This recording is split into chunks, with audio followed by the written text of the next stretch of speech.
Welcome everybody to the Get Bit podcast for blurs, for nerds. If you have a fandom, you are most certainly welcome here. We are your hosts and most along with our special guest, myself, Spartan, show guy Joe, Tafara TV in progress, but also our special guest this week, Mr. T.L. Foster. Sir, may I ask, how are you doing this lovely evening? It's a Friday night. I can't say I'm doing terrible. We're a day before the Royal Rumble, so like to time stamp everything. So I'm in hog heaven, as they say. Fair enough. But also that being said, like we usually say here on as you say here on Get Bit Podcast, gentlemen, it is the weekend. Joe, I'm gonna start with you as Tafara is coming in. How are we feeling, sir? I have partial power, but at least I have heat. I almost got no food in the apartment now, but I have heat. So, I'll take the win.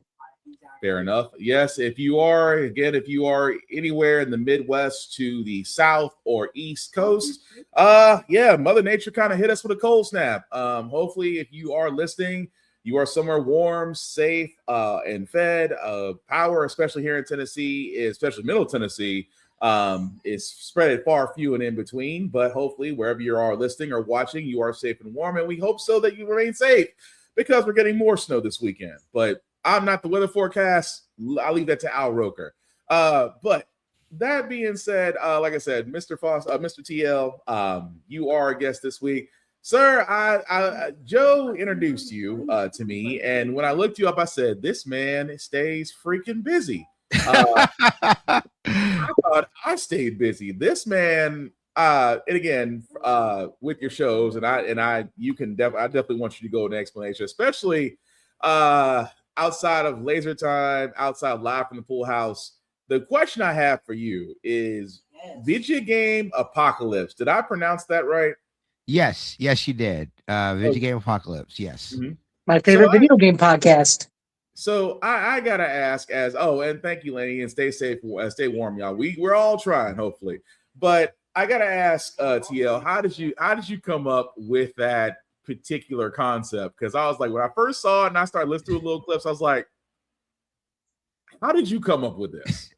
I can't take any credit on that. But I love those guys. So the actual show, the initial incarnation was made by two of my really good friends, and Lewis, who currently works at Bethesda, and Michael Raparez, who is currently at PlayStation. They both worked at PlayStation, the official magazine, and they did podcasts forever. And then when they left, they decided to join the Laser Time Network, which is ran by my good friend Chris Antista. And they started doing, this game show. So it's kind of like a play off of a very old show back in the day called Talk Radar, kind of like the evolution of what that was. I did some guest stuff. And we could definitely talk about it in a little bit, but I had done like some kind of like journalist back in the day. And I had podcasts. I've been podcasting forever. So I came in and I started doing like little bit of like guest spots, and then a little became a lot. Then when Michael went to PlayStation, I came in and filled in as the third chair, and I am now the co-host with Chris Antista. So it's been very fun. It's I always tell people it's like the deconstruction of a video game show, just because like news can be but so much, and I like to kind of look and talk about everything around games, and I think that's what we try to do with that show. Oh yeah, because I was like, the titles are what pulled me in. Like, pencil thin mustache has got to be my favorite from listening to that, because I was like, okay, let me listen to these. Like, release the Sonic cut. Okay, I can live with that. But no, pencil thin mustache was definitely coincidentally. This is how I got my job on this one. I guest starred like twice, and then I just never left. I'm sorry, guys. And there's the man, our other person, the tripod, Tafara TV. Sir, how you doing this evening? I'm good. I had to get some stuff moved around so I could move my chair into place, but I am here. Fair enough. And I'm sorry, Joe. What were you saying? Oh, I was just saying, it's like I got my job on this podcast the same way TL got his job on Video Game Apocalypse. I was a guest host a couple times, and then I just never left. Makes sense. I I always tell people the thing about podcasting, it's chemistry, right? Because it's still a show that you're doing out for people, but you have to have like a good chemistry with the group that you're in. So Mhm. like once you get that chemistry as a host, as someone who's like host, as you said, like a lot of podcasts, you get somebody, you're just like, hey, I don't want you to go because you got something and I can use that. So like I understand it. And it feels, like I said, it feels very weird. And again, I thought it was just going to be me just being guest spot, and then I become a host, and then it's like, now you're a co-host. Cool. Mhm. What? So like that's always a crazy thing. It's always a crazy thing when you think about it. Fair. But I also got to bring up Live from the Pool House because I looked at this, I was like, you know what? I don't see too many. I don't honestly see too many podcasts. I mean, granted, there have been some of podcasts of Friends, Boy Meets World, of Martin. I can go down the list. Now that I think about it, there haven't been too many podcasts on the Fresh Prince. So what actually brought that concept of just looking at the show and just seeing that nobody is really following it this way, or is it just a fandom that just deserves to be discussed? I think it's both, right? So I did a show with Sonia Valentine, who she's a director up in Canada. Recently did a documentary on the death tours, like the wrestling death tours up in Canada, where they go to different territories, usually for First Nations people. Sonia herself is Indigenous Canadian. Okay. And we were chatting. We had been friends forever. And we were chatting, and I think like as a joke, I was like, hey, we should do like a show talking about, Fresh Prince, because we're both huge fans of Fresh Prince. And I think I had her on a podcast. We talked about it. And she's like, yeah, we should. And then we did. we kind of sat down. It was great because like I think that was like the first time I did a big podcast project outside of like being tied to somewhere I wrote or being tied to something I'd done before. Like it was my first, hey, I'm doing something brand new. It's also the first project I got to do with someone else who is not white. And I think that's something that's very important to me, is been about representation and being able to get more diverse voices into things. And what it allowed me to do in that show, one of the things I'm very happy about what I did with that show and I want to do with more is I was able to get a lot of different diverse voices on that show. Because everyone has a touchstone on Fresh Prince of Bel-Air. And I thought it would be a really good show to like have and talk with people about. And one of the things that, and with working with Sonia and honestly also the pull that we got, in doing the show, was being able to talk to a lot of females of color or women of color in those spaces, because women of color don't get to showcase their nerdiness enough. And I think that's something that should be more, celebrated and resonated with. So like we got to have like Kim Belair, who does like a lot of stuff in the game space. We got to have like different people in. So it was like really cool to be able to branch out and do these things and be able to talk about a show that we all love. Like I said, everyone loves Fresh Prince, but no one sits back and looks at it. And I will say we did this before Bel-Air aired. And before the Fresh Prince of Bel-Air like reunion show. So we were before the grain. I also have given my thoughts on Bel-Air. I don't love Bel-Air. I was gonna ask you about that. I feel like as Black people, there's a lot of like media that's on our trauma. That's super serious. And like I didn't need the Fresh Prince of Bel-Air, but what if it's Snowfall? That's like the thing. Like I got very frustrated. Like the first episode, Carlton's doing cocaine. I'm like, all right, man. Like, what are we doing? that was a strong start to a new show reboot. Right. And I was just like, and I mean, like I'm a bigger dude. I don't know how I feel about Sexy Uncle Phil and Sexy Jeffrey. I'm just like, and again, I get it. I understand, like, you want to make like these shows that have like a different appeal to people, but like, it just wasn't what I wanted for Fresh Prince. I think the great thing about comedy, why I like doing funnier shows and doing things, because like you can use comedy to talk about serious things. So like when you have an episode where you have like why he don't love me, or you have like Carlton shooting somebody, it resonates more because most of the times you are laughing. So you're able to get to the point where you're more familiar with the characters. So then when something like real happens, you're looking at it, you're like, hey man, like this affects me more because I've already given you so much in just my joy and in my laughter. And I think when you make a super serious show, what happens is you can divorce yourself away from that because at some point it's just too ridiculous.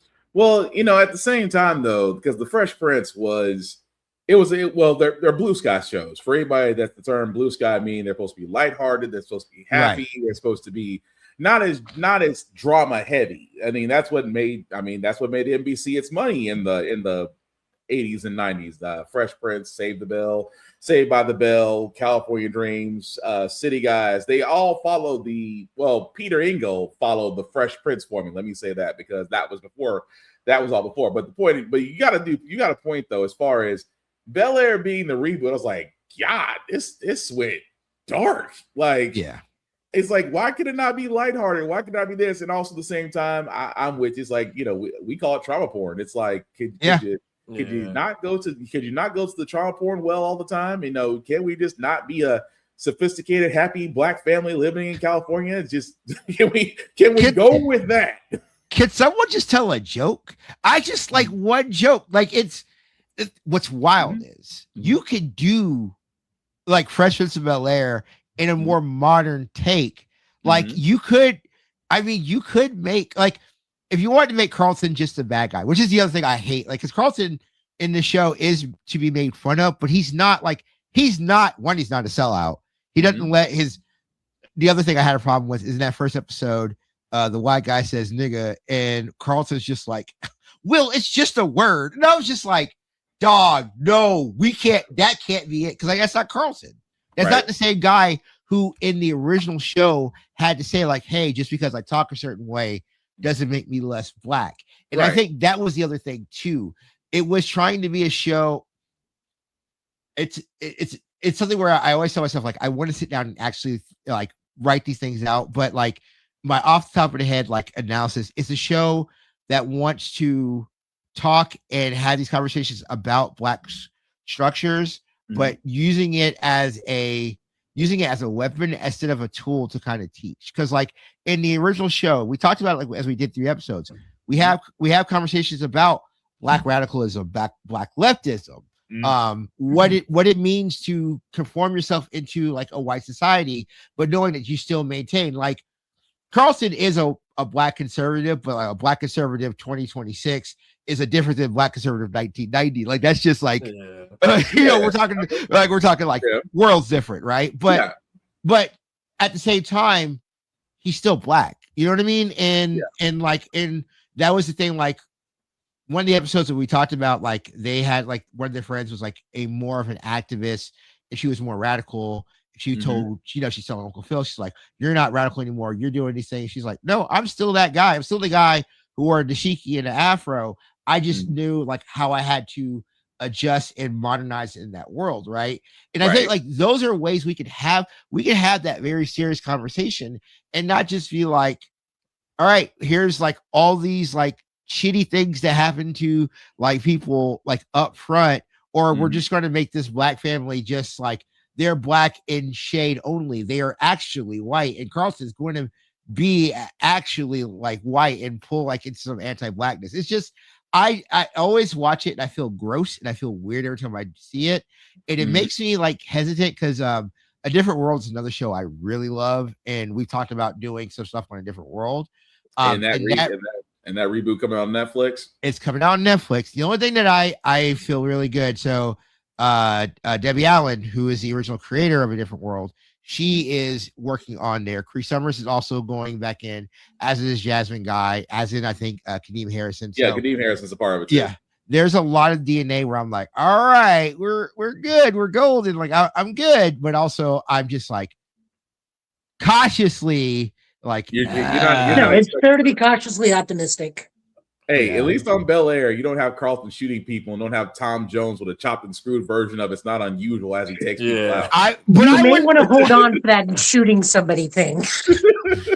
I mean, yeah, he's going to definitely shoot somebody. I would have loved to if they would have. I think the thing now would have been you'd have had Carlton like be really into like 2000s pop punk. I think that would have been even funnier.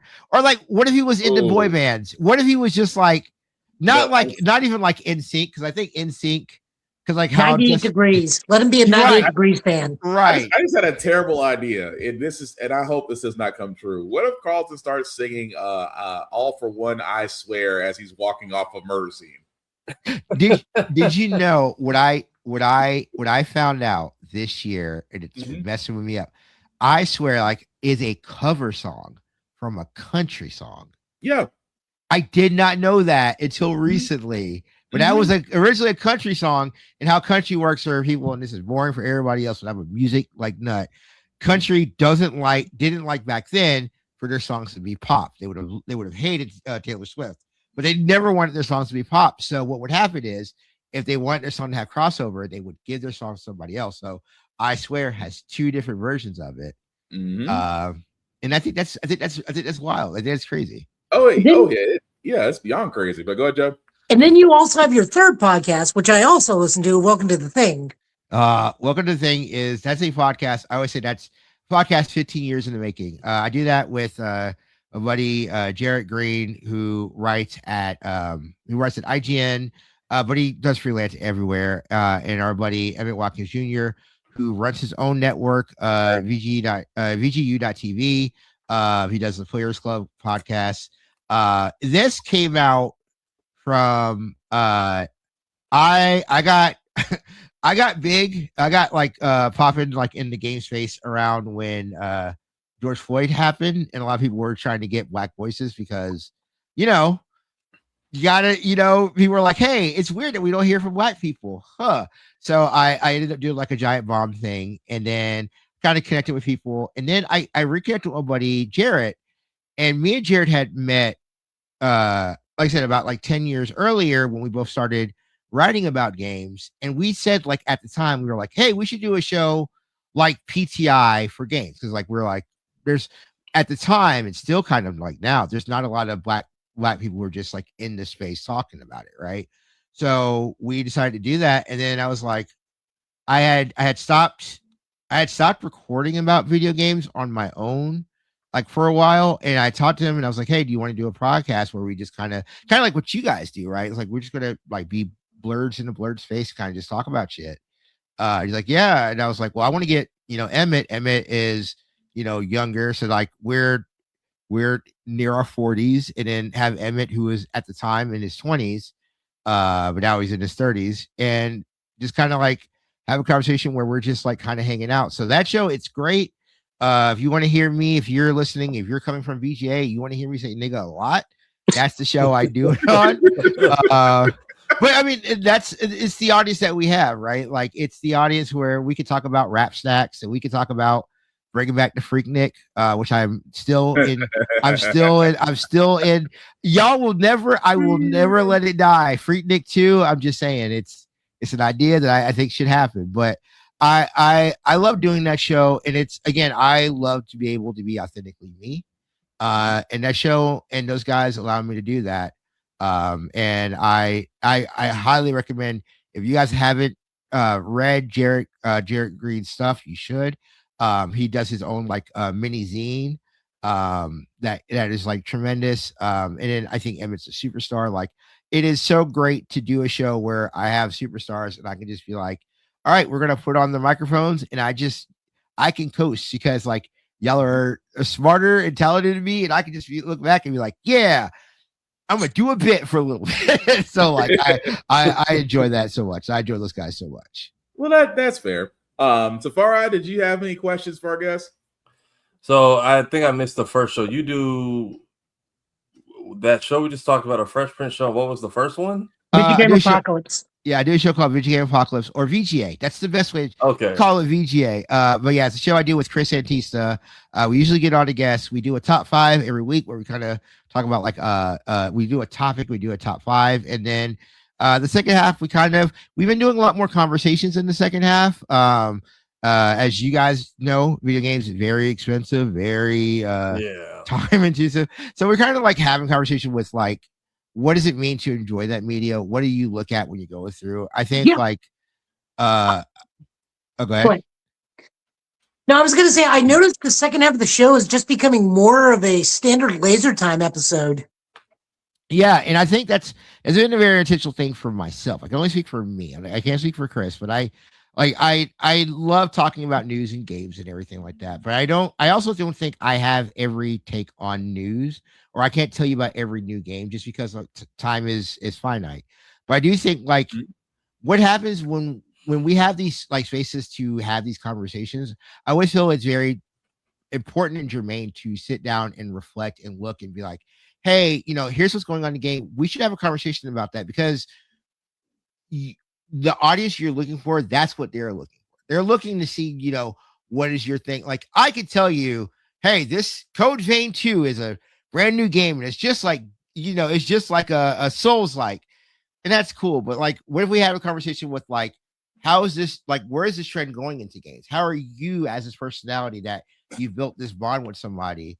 How do you feel like this is going? And not say that our word is bond or law. So I don't believe in that, right? I don't think like how I say something or how I break something down is tantamount to what it should be. But I do think like if I give you my opinion as an audience member, you can go and listen to it and you can say, hey, I don't think this and here's why. And that's the conversations I love having. Like we do a thing where we have our audience like interact with the show.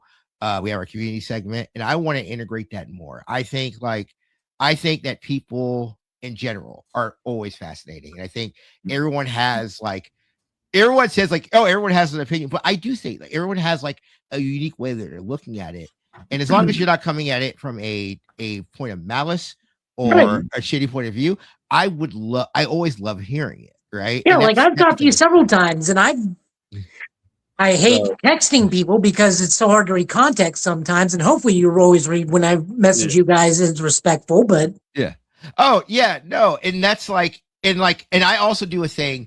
One of the things I hate, and this is like a pet peeve of mine, when people are wrong and they double down on their wrongness. I'm wrong a lot. Welcome to all of Twitter. Like, right. I think that's something you learn as you get older that, you know what? It's okay. It's like, you know what? I was wrong. I learned something today. And one of the things that I love is like, I like bringing things in and my memory is poop. It's just not great. So I'll remember things. I'll half remember it and I'll talk about it, but I talk with authority. Right. So it goes through. So like if people like I had said something, I was talking about a Sentai thing. And Joe had responded back like, hey, this is wrong. And I was like, yeah, no, Joe's right. And I was like, it's like Joe is the authority on that. Like I don't like because like I know, but I'm not studied in it, right? I can tell you about things, but let me ask this. So because Tafari, I always bring him up because shout out to Trapped in Trap Team, Trapped in Anime, because that man has mastered the art of hot takes and just catching fire. So I throw this to you, sir, because like I said, TL, you of course busier man than me. Can you think of what was one of your hot takes that was probably controversial or just caught a whole lot of heat from it? Which one? I'll leave it to you. I've heard some, but okay. I want to hear your if it had to be your Mount Rushmore, what would be your number one? Okay, so man, I'm gonna do one. I'm gonna do the one that pisses people off the most. I'm gonna do the one that actually got the most hate, which is very weird to me. One everyone hates is Mario 64 is a bad game. Now, I've given up that goat to the point where I've explained my process of that. Okay. Mario 64, I think, is a very important game. I think Mario 64 is a good game. I also think Mario 64 is probably, if we're talking about all of Mario. Now, I preface this with I've been playing video games since before I was born. What I mean by that, my mom is a gamer. Mom was playing video games while she was pregnant with me. She was playing the original Legend of Zelda while I was while she was pregnant. So I am in the womb. I think like the worst Mario game is still one of the best games of all time. I think Mario 64 gets loved a lot because a lot of people who are writing about these things online grew up with a Nintendo 64, especially like in this time period. And that is the game that came with the Nintendo 64. And that's the game that they have put so much time and love into it. And I use that to say is I don't believe that Mario 3, if I looked at it objectively, I'll get to a whole thing about that. But I don't think Mario 3 is better than Mario World. However, if you're asking me, Mario 3 is so much of a better game than Mario World because Mario 3 is the game that made me fall in love with Mario, made me fall in love with video games. So I say, as a way to just jab people a little bit, Mario 64 is a bad game. People lose their shit. They're like, wait, what do you mean? And I could give you arguments, but like I don't mean it. But again, like this is I also use it as a thing of like you can't be precious with your with the media that you love. I tell people all the time, I love Mighty Morphin Power Rangers. Like I love that original show. The show is objectively not good. The acting is you know what I mean? But like some love seasons are better than others, but it's still better than Big Bad Beetleborgs. Well, I specifically said Mighty Morphin Power Rangers. I think Power Rangers as a general is great. No, I'm saying Mighty Morphin Power Rangers. It depends on the season. But consecutively, all three of those seasons are still better than Big Bad Beetleborgs. And because we always have to bring it up on this show, Tattoo Teenage Alien Fighters from Beverly Hills. Well, yes. That's the bar. The USA Classic. It's also better than the show that I'm pretty sure I am the only fan of. Saban's Kamen Rider, butchering Masked Rider, and like imagine being in 5th grade and being the only fan of a show that no one loves. And you're just like, yeah, the Kamen Rider that was on. I actually liked it. That was my introduction to Kamen. Honestly, that was Saban's Kamen Rider. That was my introduction to it. That was my introduction to Kamen Rider as well. It's really weird though when Dex turns around and he's suddenly Japanese. It's very weird. It's very weird. But the actual take that people called me out on, and this happened on Reddit, and I was just like crazy. I have a very personal beef with Billy D. Williams. I don't want to bring it up. We had drama at a convention at MegaCon in 2010. Wait, MegaCon? You said MegaCon? Like Orlando MegaCon 2010. Oh my god! I'm in Jacksonville, Florida. Just like the. Oh, okay. I'm in Jacksonville, Florida. You're right up the street from where I'm gonna be. So yeah. So I was at MegaCon. I had a falling out with Billy D. Williams, and to this day, it's fuck him on site. And I use it as a joke. Like, well, no, I mean, I don't like Billy D. Williams. I want people to know that. Like, that is not a joke, but like also like no, you got it. We're all quiet. We're waiting for the explanation. But also I don't. Oh, I'm not going to explain it. It's a personal thing between me and Billy D. Williams. Okay. It's a thing to have at a convention. Very personal. I will say if you guys want to keep my beefs, I also had a beef with Vic McDonough before everyone found out what his deal was. I heard about this. I heard about his shit. Lando and Broly? Yeah. No, the Broly thing is earned. That dude's a scumbag and a creep. I heard about him being a piece of shit to people back in 2010.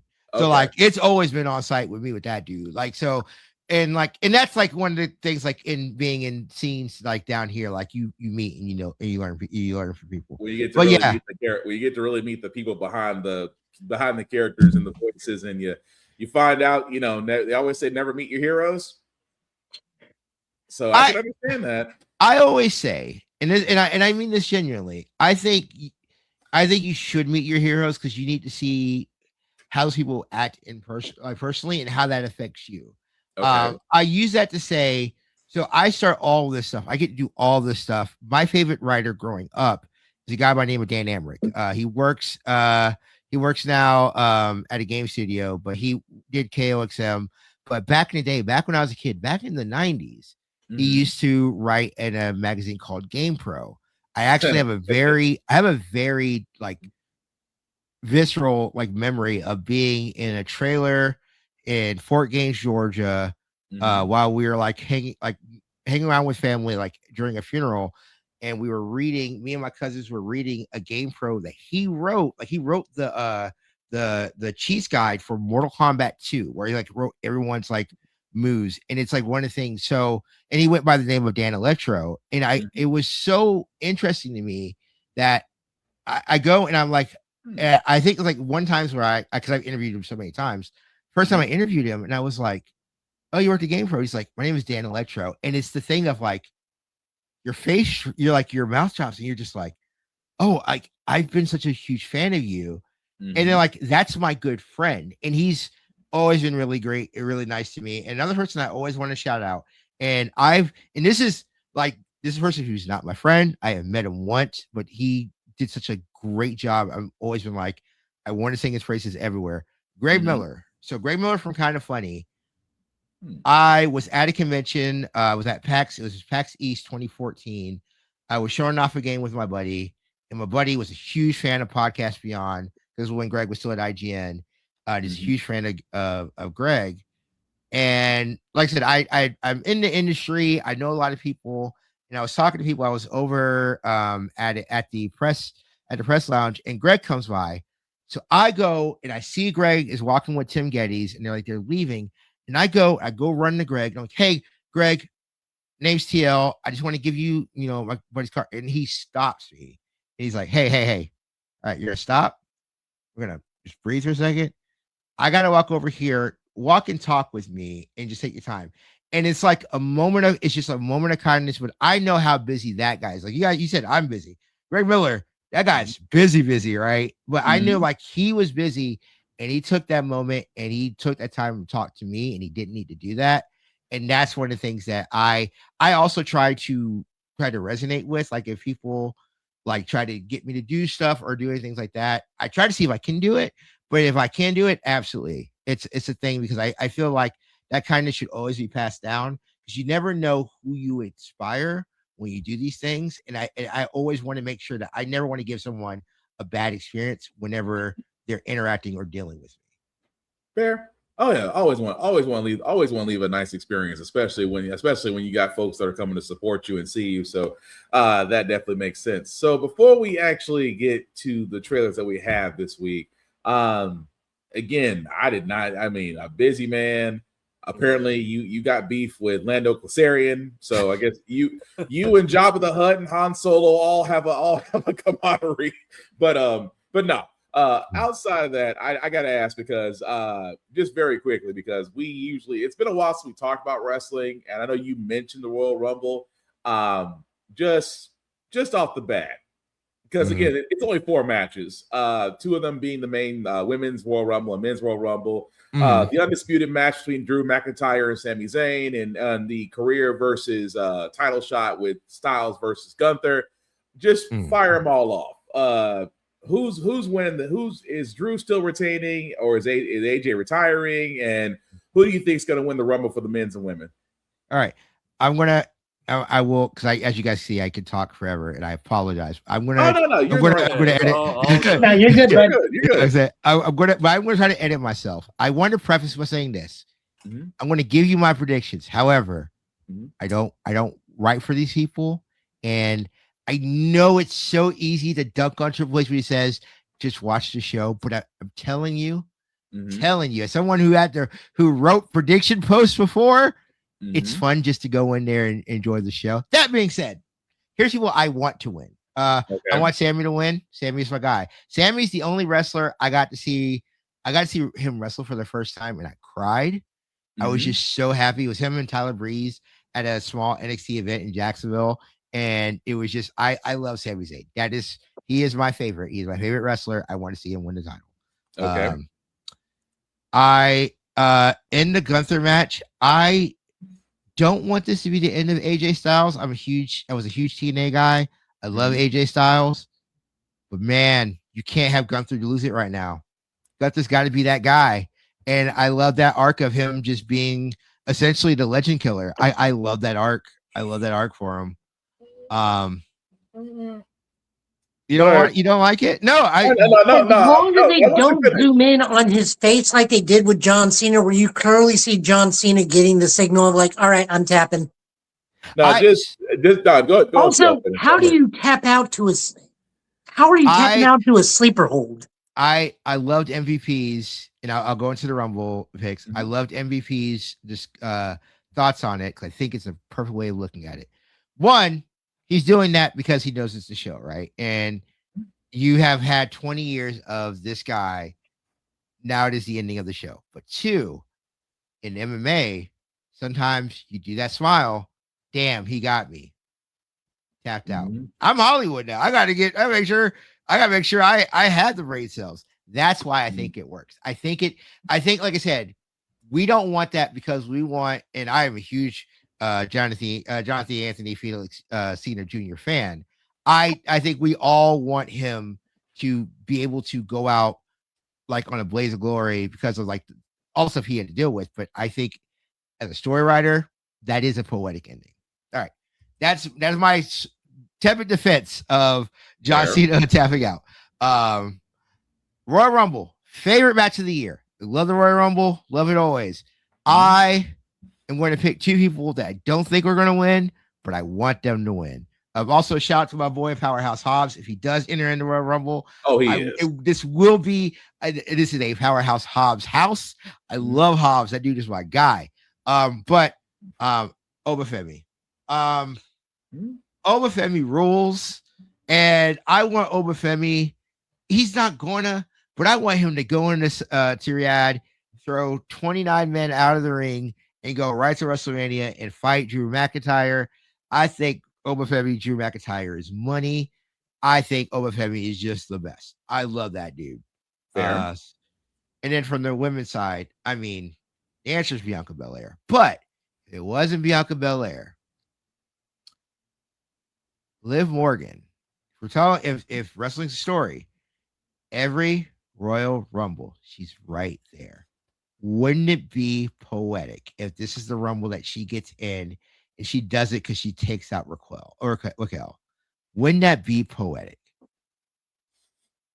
That would also, it would be. I wouldn't pick it, but I respect it though. I'm thinking storybook wise. I'm thinking long term booking in that case. But Joe, Tafari, I throw it both to you guys too because I want to hear your predictions for the match. What happened to the Prince Devitt and CM Punk match? Is that not also Rumble? That never got made into a match. Yeah, that never got made into a match. Okay. So we might see something. There's going to be a pre-show before the Riyadh stuff. Yeah. So there might be a match to go in. I think a 4-match card that's crazy low. And don't even get me started about AEW's how many matches they have in their card. But I think 4 is also ridiculous. But I think I think it should be more matches on the card. All right, but Joe, what's your predictions for Rumble? I honestly haven't been keeping it up as of late just because of life. So, all right, Tafari, you? Is Keith Lee still an option to just come in, or is he still at AEW? Still under contract with AEW. Man, injury time. Yeah, his injury time. This is not the podcast to do that. I got problems with Tony Khan. I got problems with how Tony Khan books his black wrestlers. Don't get me wrong. I love Swerve, but Tony Khan, I have problems, buddy. But yeah. All right. Tafari? Y'all know I'm out of the loop on wrestling. All my knowledge comes through y'all, so we will just see what happens. All right. I'll wrap up my end. I will say for Undisputed Championship, I want Drew to retain. I think Sammy is nice, but now Sammy needs to put over wrestlers instead of actually being, except for as far as being entitled. He's had the run. Drew has been denied over and over again, and he's proven to be a successful heel or face when he's got the title. So I see him retaining. I'm on the other end with Gunther. I think Gunther has been pushed to the point to where you are already a heel, sir. You could have honestly played dirty. You could have actually been booked dirty to win over Cena. That would just give you more heat than what you already have. Styles is already retiring. I don't see him losing at the Rumble just because, again, Styles wants to probably, retire back in the States. Men's Royal Rumble match. I would also love to see Obafemi. I would. He's got everything going for him. But honestly, it definitely does need to be if Prince DeWitt or Finn Balor is not getting him after CM Punk, he should be winning the Rumble just because I want to see the Judgment Day get dissolved. Women's Royal Rumble match, I'm going to be honest, I want to see somebody different than who's in the Judgment Day. I think Roxana Perez could be great. I also think Liv Morgan is a little too overexposed. When you have so many other people on the roster that actually deserve a title shot or at least a push. That being said, Bianca Belair is still injured, so she will not be in, which would have been my pick because is she still injured? She's still injured. As of the publication, she is still injured and not suspected to be there in Riyadh.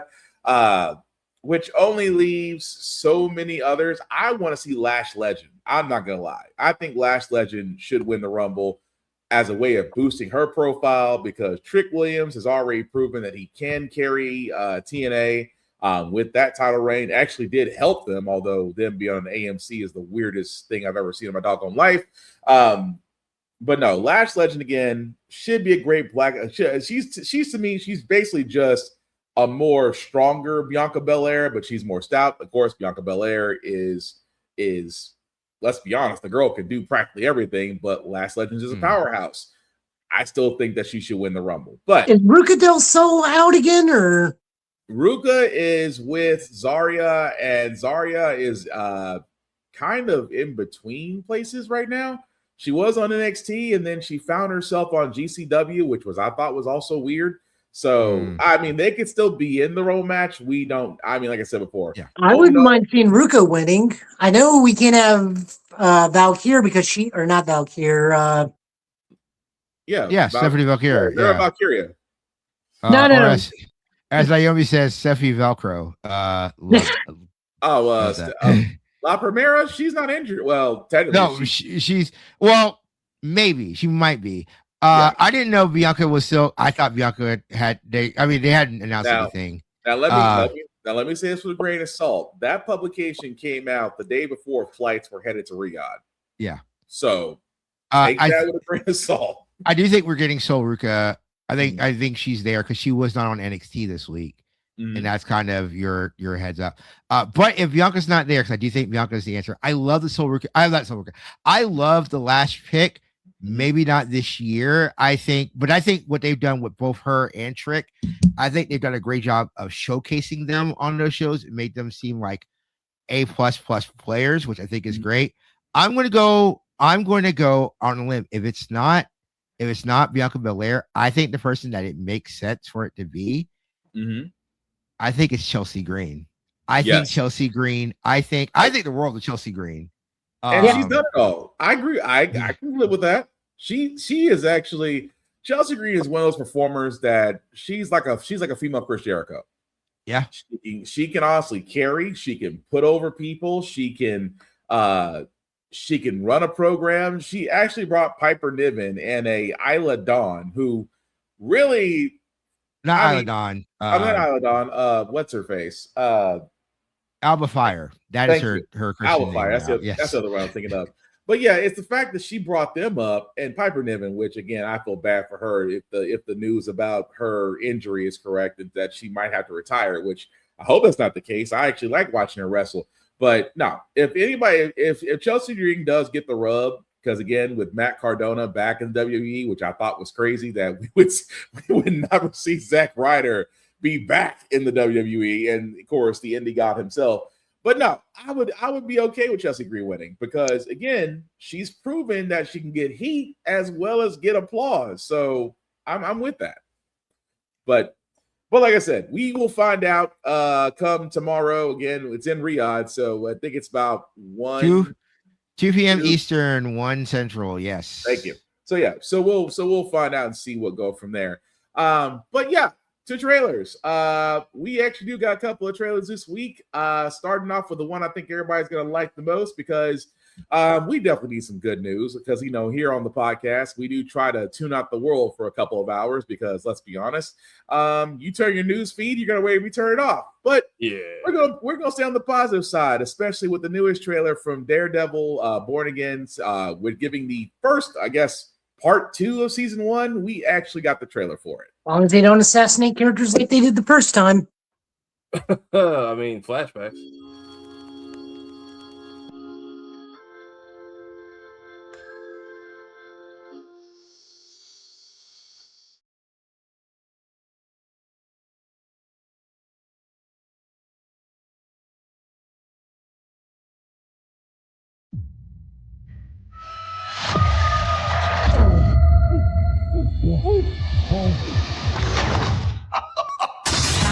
I feel liberated, over medicated. I hope you can walk because I'm not carrying you. It was already there what you want. I can tell by the look on your. Saw or shovel?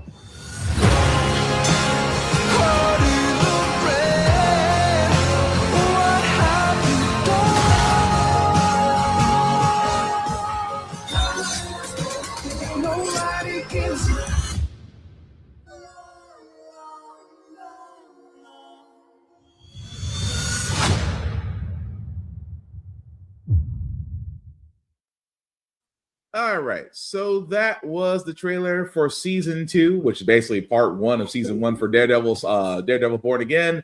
We see the black suit, we see Jessica Jones, we see bits and pieces.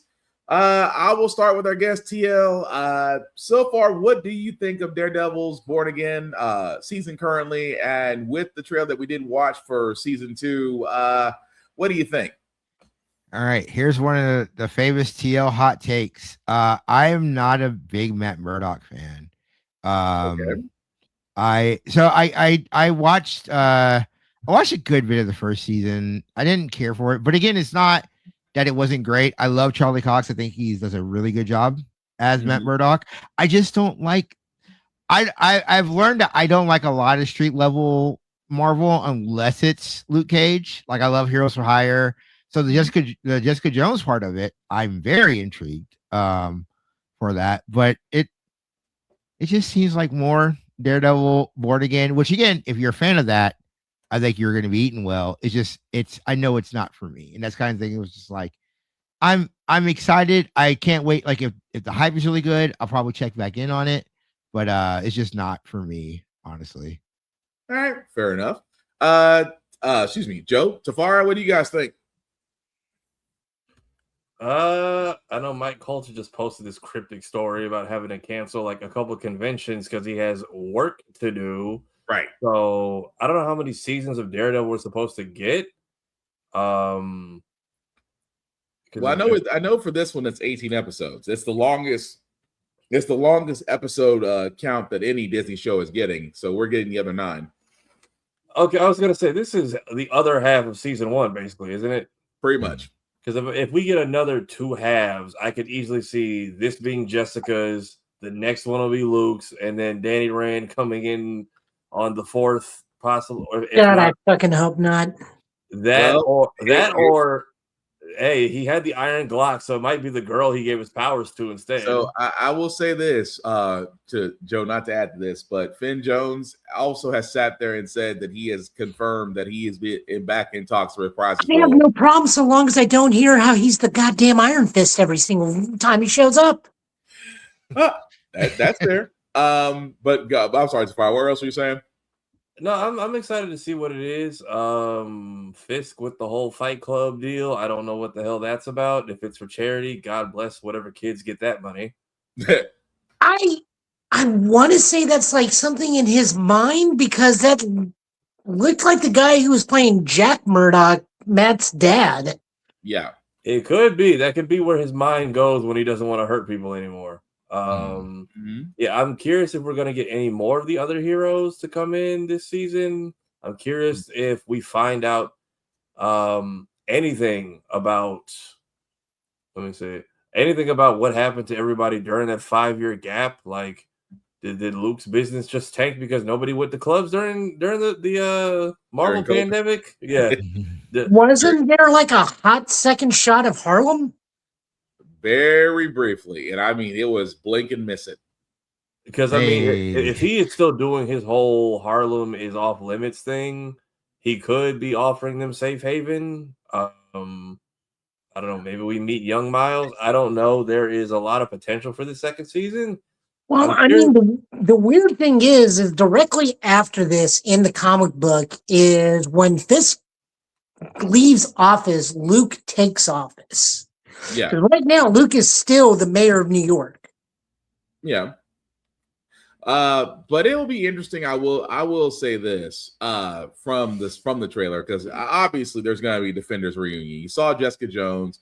Again, Mike Coulter just basically all but confirmed he's back. Ben Jones know that he's gonna be back. We are gonna see a Defenders reunion. Also the black suit. There might be bits of Shadowland in there, which again, I'm not against it. I'm all for it. And it didn't show this in the trailer, but people are speculating that Foggy may reappear. So again, it goes back to the whole theory that he wasn't really dead in the first, he wasn't really killed in the first one, which we How many times has the hand resurrected Elektra at this point?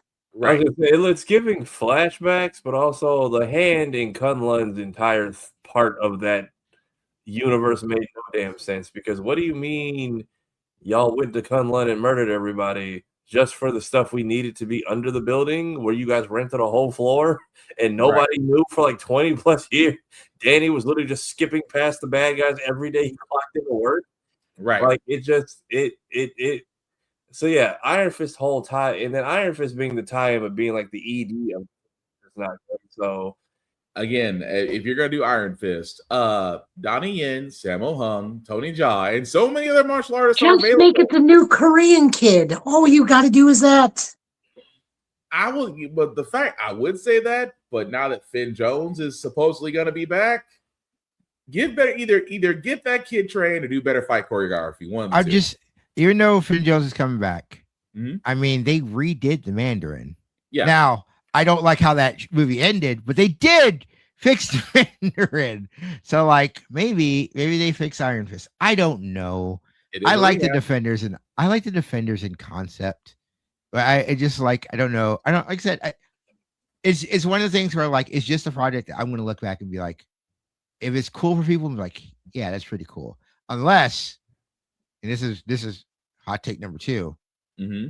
more She-Hulk in whatever they do for the new Defenders, because I really liked She-Hulk. Outside of like that weird Megan like cameo, which is still not bad. I think people were being very weird about it, but I loved She-Hulk a lot, and I would like that character to come back. No, I loved it too. It was fantastic, especially a few of the episodes were great. But between this stuff, what we just found out about Wonder Man, like you're gonna need somebody who's like a legal hero to step in and kind of fight some of this stuff, because pretty much even what we learned with this Doorman clause, that's just opening between the Accords and Doorman, that's just opening the way for mutant registration. Yep. So, Mutant Registration Act. Yeah. But I'm curious to see how much tie-ins we get here, because I'm also curious, like, how does Brand New Day happen in this like dictator ass New York that we are currently going through? Or and then it seems like Fisk is shooting like propaganda commercials with his task force with the Punisher symbols like on their vest and stuff. And that makes me think that's going to lead to the Punisher special, because keep in mind those cops are still out there that was a part of that task force, and they also had the symbol. So that's gonna lead to something else too. But I'm sorry, Safari. What else were you saying? That was about it. Like, I'm curious to just see, because like between these two, I don't know how fast or what if there is a gap between these two seasons. Because like Fisk taking over, but then also Spider-Man's movie takes place where, and then hey, we all went to the Void for like 45 minutes. Are we going to talk about that at all? Or, or imagine that's just the end of this season. Everybody's just mid-combat and they all just get sucked into darkness. Like, what? So I'm curious to see if not Defenders, Thunderbolts and any kind of Spider-Man Brand New Day hint and Spider-Man Punisher spinoff, Thunderbolts. I'm curious to see if those fit anywhere in here. I wonder if that one scene with him in like the pure white suit or him boxing may be the Void. Honestly, I could your curfew doesn't work against like agents of just chaos. Sorry. Yeah. But either way, we'll find out come March 24th. So not too far off since we're just a couple of days away from February. So yeah, looks like it's going to be a fun time.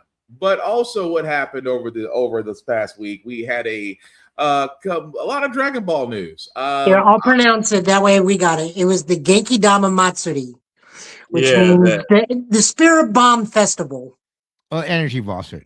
What we can do is we can't get rid of. I'm a big Dragon Ball fan. We can't get rid of Yamcha's one cool move outside of Wolfang Fist and rename it. That is the actual Spirit Ball. The Spirit Bomb. The Genki Dama, the energy ball, is a better name for that move because that's what it is. It's energy. He's not wrong. Give me your energy. Oh no, I'm just laughing because I was thinking about Yamcha's one move, and then it's dude Yamcha. Okay, kids nowadays say everyone Aura farms. Yamcha, that's all he does is he has these moves that you're like, damn, that's really cool. Then what does it lead to? Hill of Beans. It leads to nothing. He does the Spirit Bomb, and it moves around cool. It does nothing. I mean, to be fair, really the Spirit Bomb doesn't do anything either. I mean, Goku literally Goku has never killed anybody with the Spirit Bomb without some sort of outside assistance, unless it's a movie villain. He blew up a planet.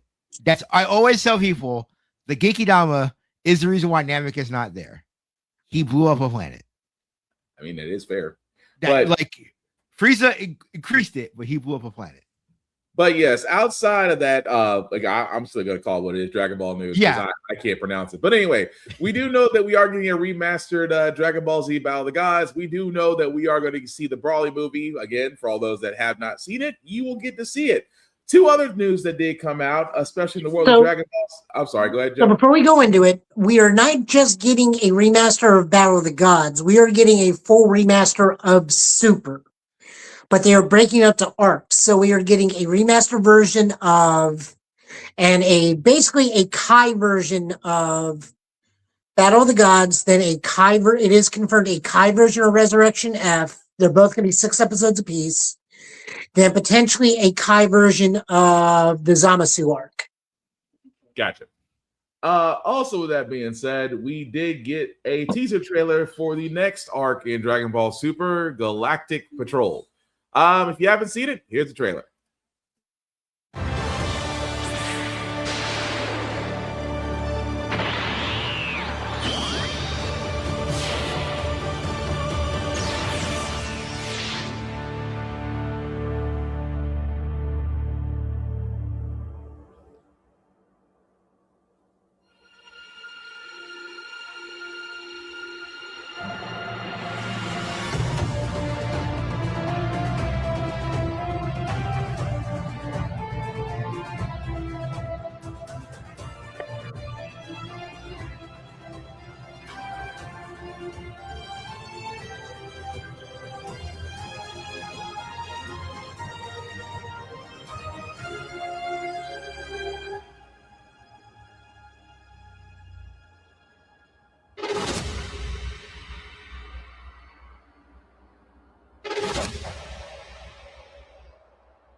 And that was the teaser trailer, guys, for Dragon Ball Super: The Galactic Patrol. This is the part where I'm going to lean on the other 3 people in the room because this is where my Dragon Ball knowledge pretty much goes out the window. So does anybody want to explain or guess, or if you know, what is this next arc about the Galactic Patrol going to be about?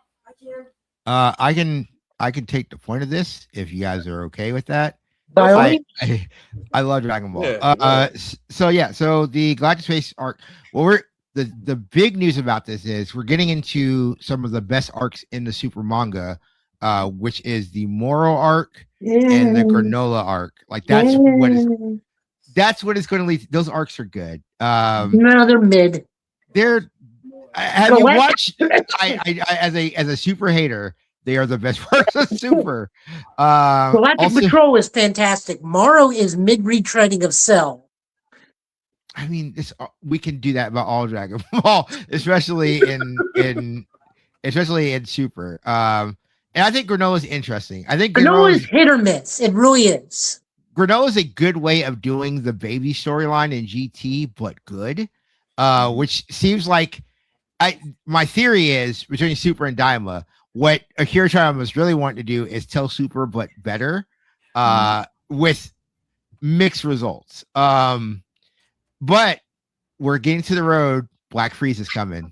That's the thing that I never thought it was going to be animated, but Black Frieza is on the way, and I cannot wait. It feels like we're stalling until then, because I mean, this all kind of goes tomorrow, but it's like the Galactic Patrol is. I feel like it could do Galactic Patrol, and probably will end with Moro's escape and that first beating, and then we're gonna, because it's basically like, what is it? It's like the how they call it the Androids arc, and then the Cell games, when it's just all one thing. So it's Galactic Patrol / prison Moro, and really it's all just one big part. But I mean, Yamcha actually gets a redeeming moment, so I can't wait to see that animated.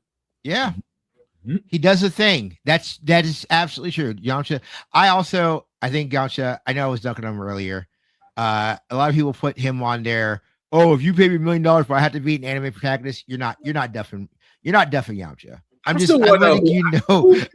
Wait, who picks Yamcha and who picks Krillin as people you think you can beat when they're the strongest humans? People who watch a show and feel like if I'm in that show, I'm Goku. No, dog, you're not. You are not. You are not. You're not Dolphin Roshi. Like that's not happening. Like you're a Chaozu at best. Not even Chaozu. I was gonna say a low grade Mr. Satan.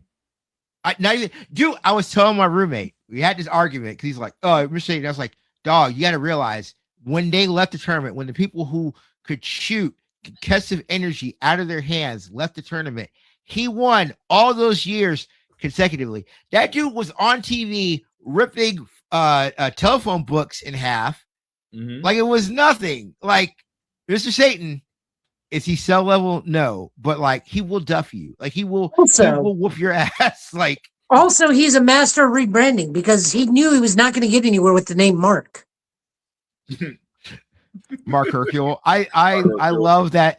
I love that has become recanon in that. But no, like I said, I think the Super. Like I think this is some of the best stuff of Super. I've been waiting for it to be animated. I have very big tournament fatigue in Super because they did 2 of them, and I think the last one with the it's only held together because Ultra Instinct is really cool. I think that last tournament is hot garbage. No argument. I do like.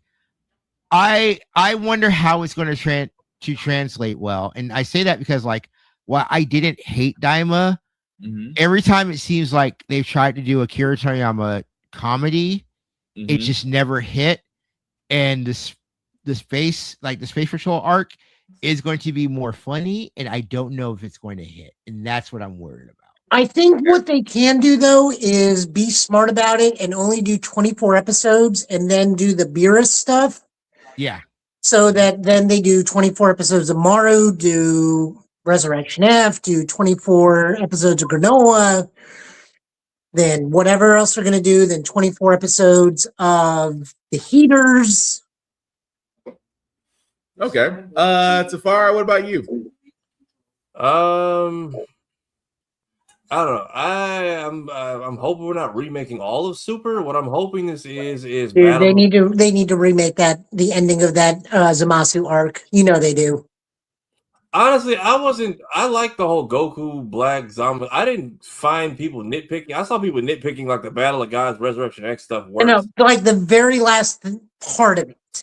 Like the fight after Trunks kills Zamasu, that episode immediately after. Right, because he's supposed to do something completely different, right? He starts. I do want to see Goku use the Hakai because he was able to use the God power. But then when he like blew into chunks and all the chunks came to life, versus I believe what was it, like the dark sky he became after. Mm-hmm. Okay. Yeah. What happened? I forget what happened in the original. Trunks cut him in half and he just like turned into the planet, right? Yeah. Yeah. Okay, yeah. So in the manga, I'm hoping if we're gonna do the whole thing over, I do like what the manga did for the Tournament of Power. Yes.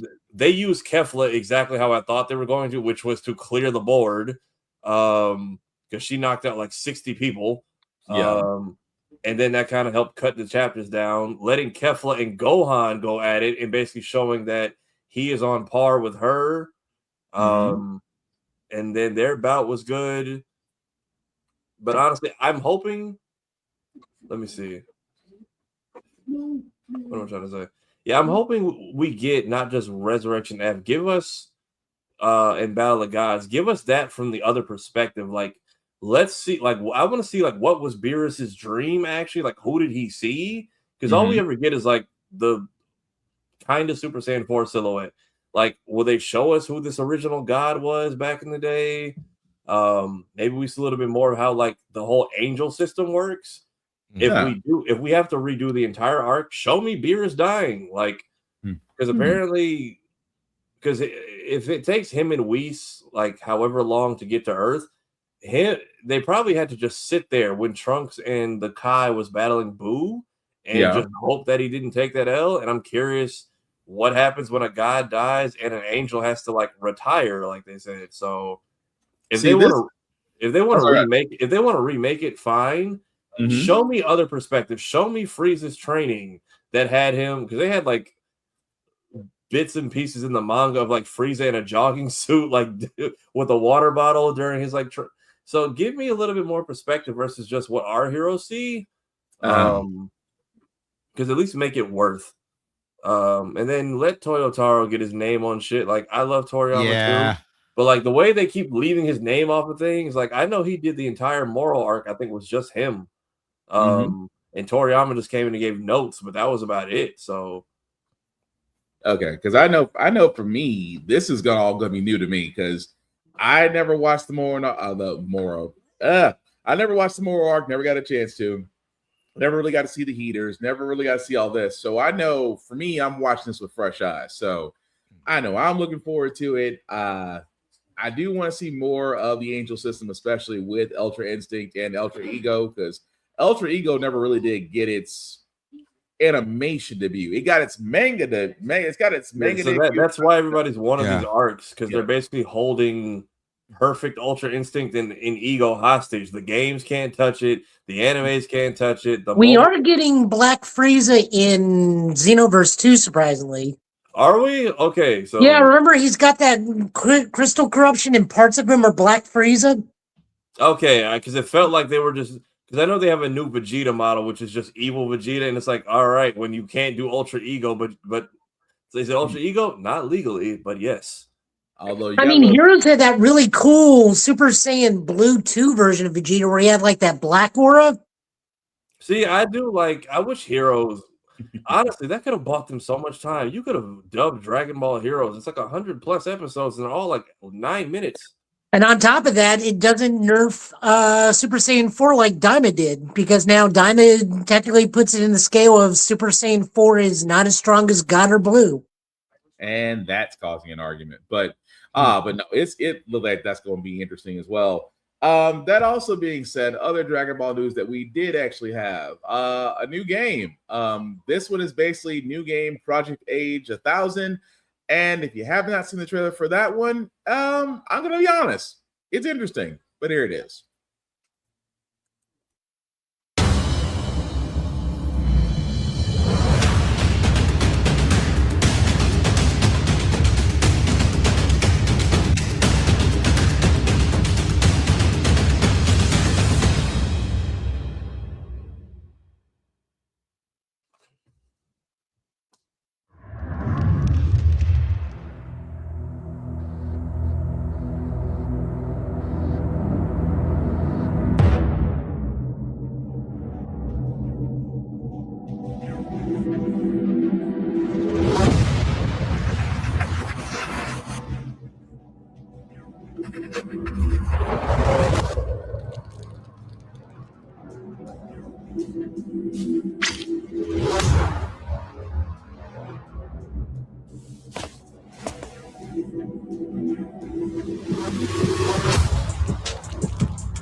And that is all you get. New game project, Age 1000. Of course, more information will come out at the Dragon Ball Games Battle Hour, scheduled for April 18th to the 19th. As my son was telling me in the background, that is John 1000. John 1000. So I don't know if y'all heard that or not. Yeah. But so apparently he is the strongest fighter in Dragon Ball from what my son has told me. But fellas, I know I'm sitting with three more guys who are more well versed in this than I am. Y'all guys want to add to that? I love that we saw the trailer for Xenoverse 3, the teaser for Xenoverse 3. I feel like this is their way of saying not Xenoverse 3, so we can keep going on to 2, but touching on a future generation, because I played it's giving me Dragon Ball Fusions a little bit, but go ahead with the rest of your thought, TL? Oh no, I was gonna say the other thing that gave me thoughts, I've seen the trailer before, and rewatching it, I actually got a worse feeling in my spine when I looked at it. It reminds me of Fire Emblem Engages. Okay. Like whole thing where it's like you're building on the spirits, and that's what I wonder if this obviously Android. Like this is an Android that we're playing as. But if he's able, you don't think this is an Android? Nope, because I think I know what this is. Go for it. What is it? Who here remembers the ill-fated Dragon Ball Online that happens in the year Dragon Ball year 1000? Yeah. It is 218 years, because current Dragon Ball Super is happening currently in the Dragon Ball year of 782. So this is 218 years in the future. This is everybody is practically everything now, because that lineage is super diluted. We got Boo Kids running around. We got 132nd Saiyans and so basically, Gohan's Book of How to Control Ki is a widely published book so everyone knows how to control their ki and fly. So basically, this is a Dragon Ball Online. I don't think it's going to be like Dragon Ball Online 2. I think it's going to be a full roaming action MMO similar to Kakarot, but set in the Dragon Ball year 1000 point, like the MMO. Okay. Because I was thinking about that. I was like, because it's like 1000. Why do they keep on harping on 1000 so much? I was like, and then you said, I was like, oh, Dragon Ball Online. And I can see that, if it doesn't succeed, go back and try it again and revamp the crap out of it. But I think Dragon Ball Online did succeed. It's just like it ran its course. I think that was like we could be coming full circle, because they basically took Dragon Ball Online and turned it into Xenoverse, because that's where Toa and Mira came from in this whole demon realm, and now Xenoverse got so popular, and Fusions kind of does the same thing. It's kind of like just two kids in the distant future who know the story of Dragon Ball, and then out of nowhere time gets screwy, so now they're fighting with everybody from the past. And then on top of that, Toa and Mira both pop up in Kakarot as secret super bosses. So I would not be shocked if, like Joe said, it's literally the year 1000 in Dragon Ball. It's kind of like the ending of GT, how everyone's gone and just has statues. Which, I mean, I would not be shocked if trying to figure out who. I'm trying to remember who the girl is. They show everybody. Trunks and Mai might have happened. I'm trying to remember. I think they had a girl in the Dragon Ball Super manga that they had Goten kind of crushing on. Which, if so, I would. Oh, what's her name? Is it Mop or Broom? Seriously?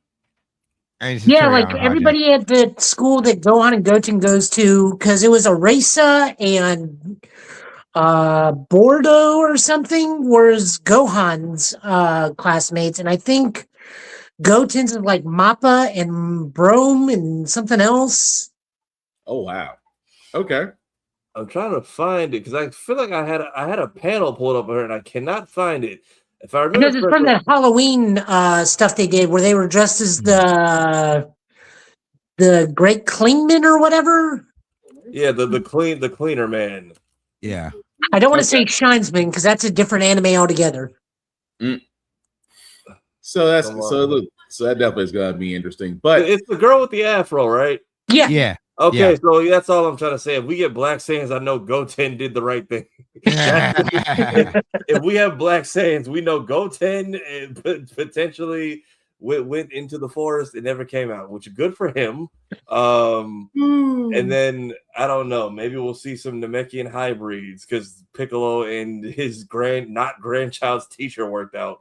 Well, remember Piccolo can technically give birth on his own, so you know. I'm just saying if he can make the next egg come out with features similar to his one-sided love interest right now, because everybody set him up with that chick with Pan's teacher. Which thank you, Toyotaro, you've done great with our sister's designs. Like we've come a far way from Mr. Black in the now. Red Only your Goku can remember that he's actually a grandfather and know who his granddaughter is. Yeah, if I have any beef with Toyotaru, we got to stop. We're redoing all this Dragon Ball stuff. Can we stop with the Flanderization of Goku? I have been fighting for my life defending Son Goku because everyone wants to make him dumber. We got to stop it. Please.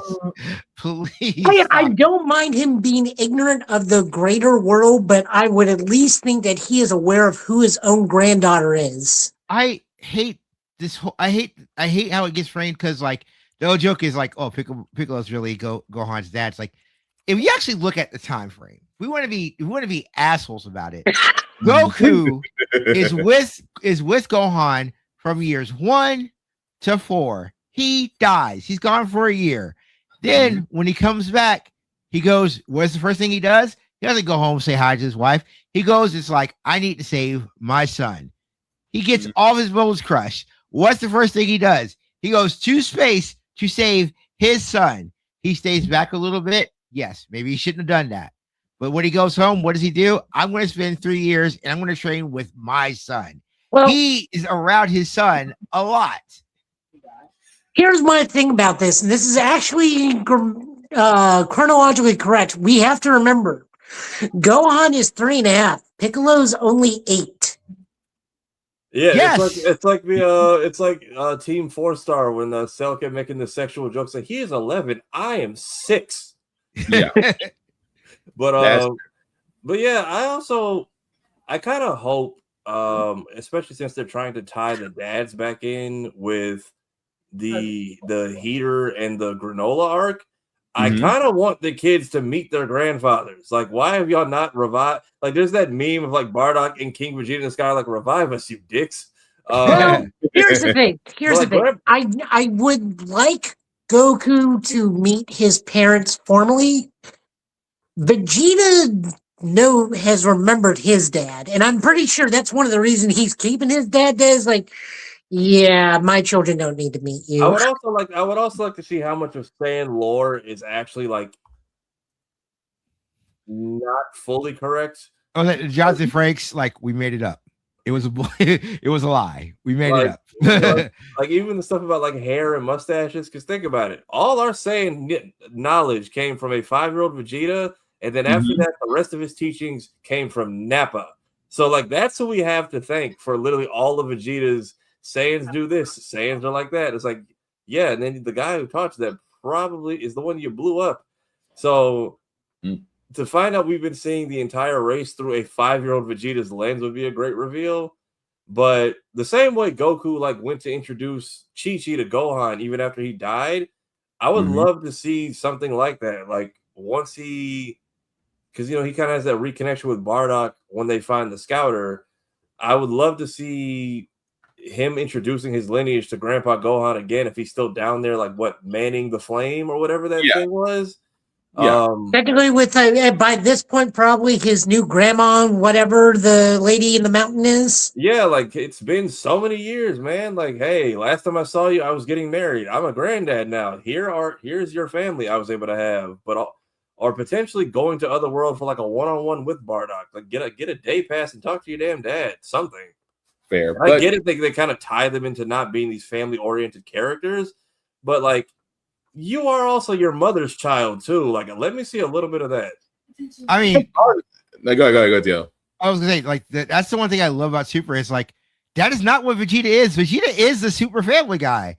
I wonder if King Vegeta is like super family guy. I mean, here's the other thing though. I think it's more feasible now than ever because Goku is more accepting of his Saiyan heritage as the story has gone on. Because he will even refer to himself as Kakarot now. Yeah, that's why Broly was such a great send-off, like, once the show was done. Because even he that last line is like, yeah, my name's Goku, but you can call me Kakarot. Either way, it's gonna be an interesting turn on how they do these things, especially with the New Age game coming out, which again, we'll find out more information come April 18th with Galactic Patrol with that teaser. So either way, a lot of good news from Dragon Ball. So can't really complain outside of, give the man that's taking over Toriyama's work, give him his shine. Just put his name on something. It won't hurt. But speaking of things that won't hurt, the Super Mario Galaxy movie, because Nintendo is still trying to push Virtual Boy and the Switch 2 upon us. Apparently the Virtual Boy sold out, but I'm like, how many did you make? 5? They had to make less than 100. As I keep telling you guys, the children must learn our pain. There are some lessons the kids don't need to learn, but no, they must learn. Not the Virtual Boy. That being said, guys, here is the trailer for Super Mario Galaxy, and of course, our first viewing of Yoshi.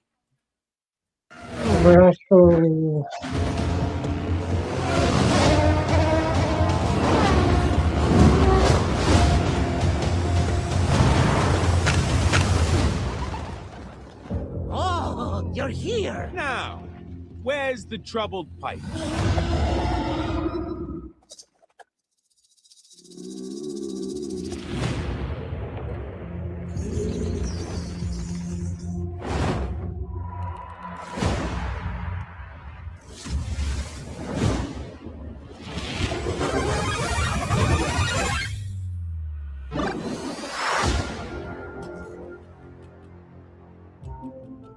Come on, you're not the scared guy anymore. Yes, I am! People don't change!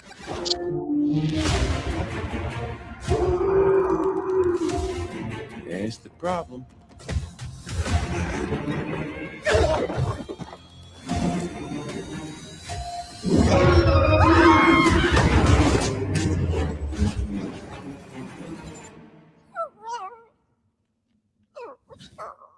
Hey.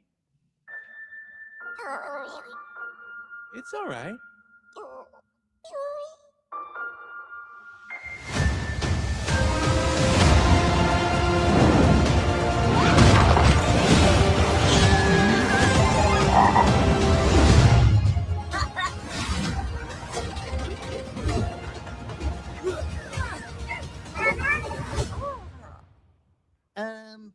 Who is this? Yoshi.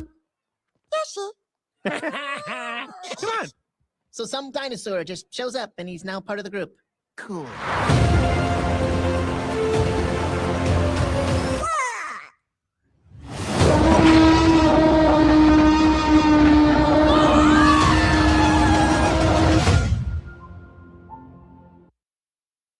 All right, so that, guys, was the trailer for Super Mario Galaxy movie, of course, in theaters April 1st. our first viewing of our first look at Yoshi, and of course elements from Mario Kart, from Super Mario Brothers 2, Mario Party, Mario Party. Yeah, I mean it's elements from all games, but the point that I'm getting at, that was the dinosaur from Odyssey in there, wasn't it? It was the dinosaur from Odyssey. It was also the skeleton people from Odyssey as well. Yeah. So now I think the movie's doing too much. You think so? Well, now we have elements of Yoshi getting accepted, Bowser Jr. trying to free Bowser. However, Rosalina's working into this. So I'm of the mindset of, I think, one, I love this trailer a lot. As a Super Mario Brothers Super Show fan, this gives me very big vibes of that show. Yes. I love that a lot. I've been a very huge fan of the Illumination stuff. I don't know how much stuff, because if you remember in that first Mario movie, like they show a lot of stuff, but you're not really in a lot of that stuff for a while.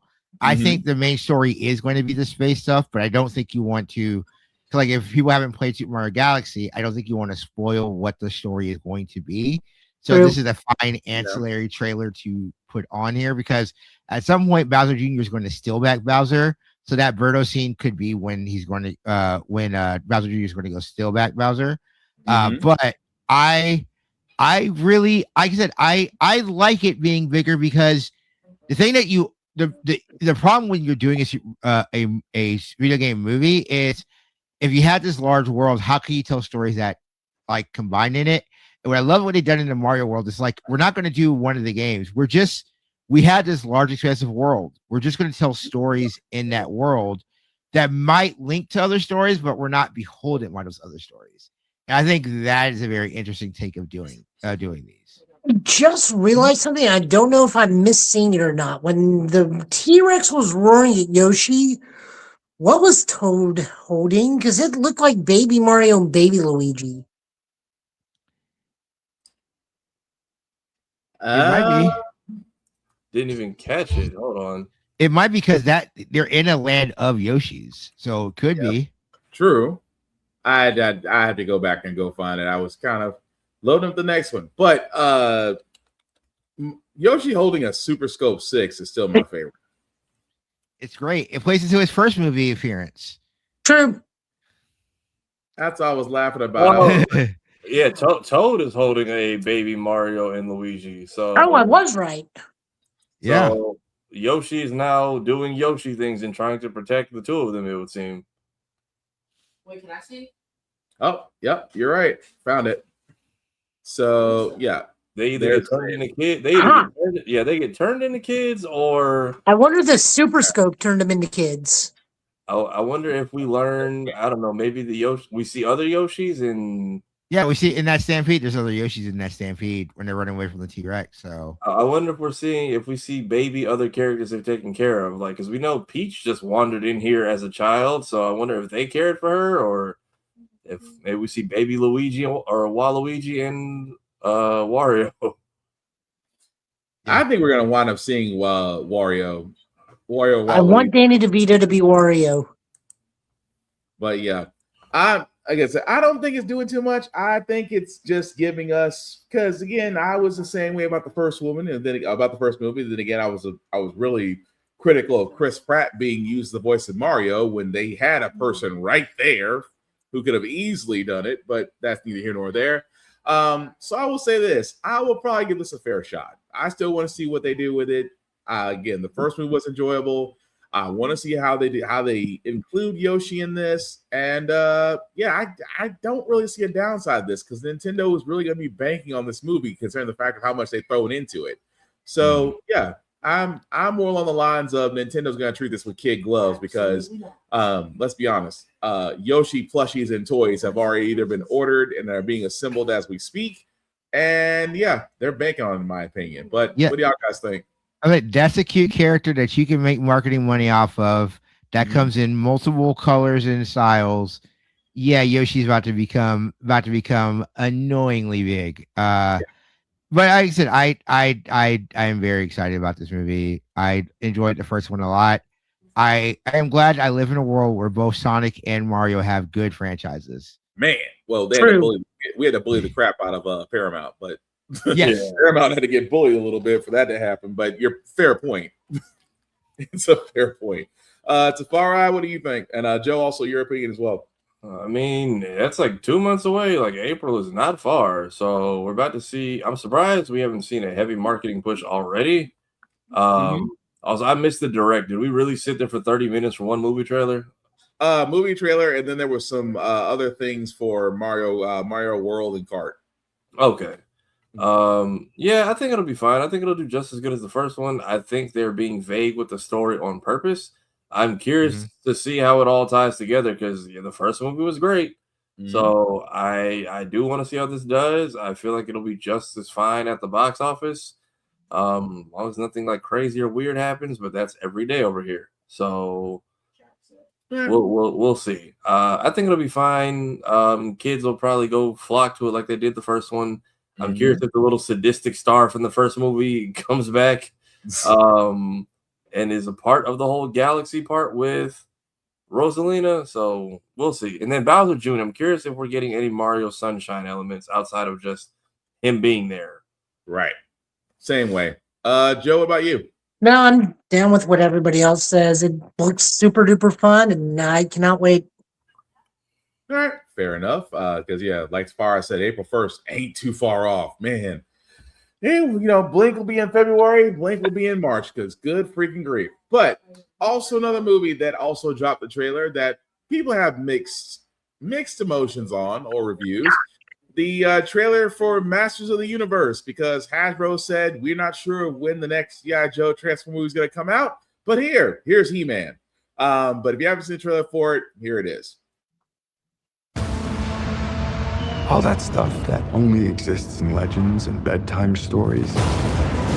Talking tigers, spaceships, and magic swords that can make a man as mighty as a god. Where I come from, that stuff is real.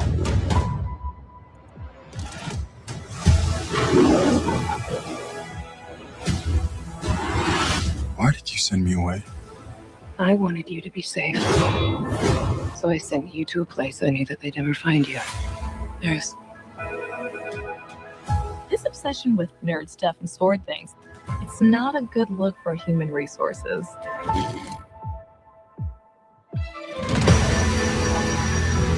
I know it sounds crazy, but that sword is gonna show me the way home.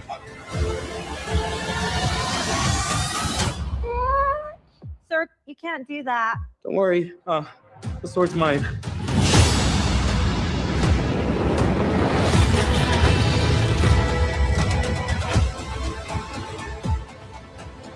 Hang on, it's about to get weird.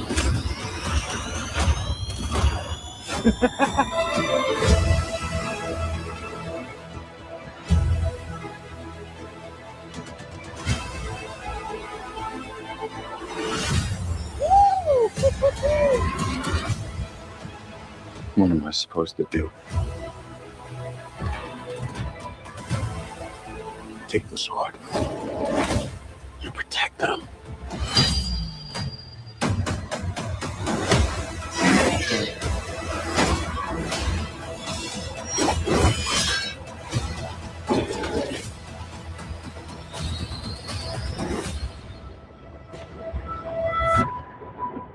I have the power!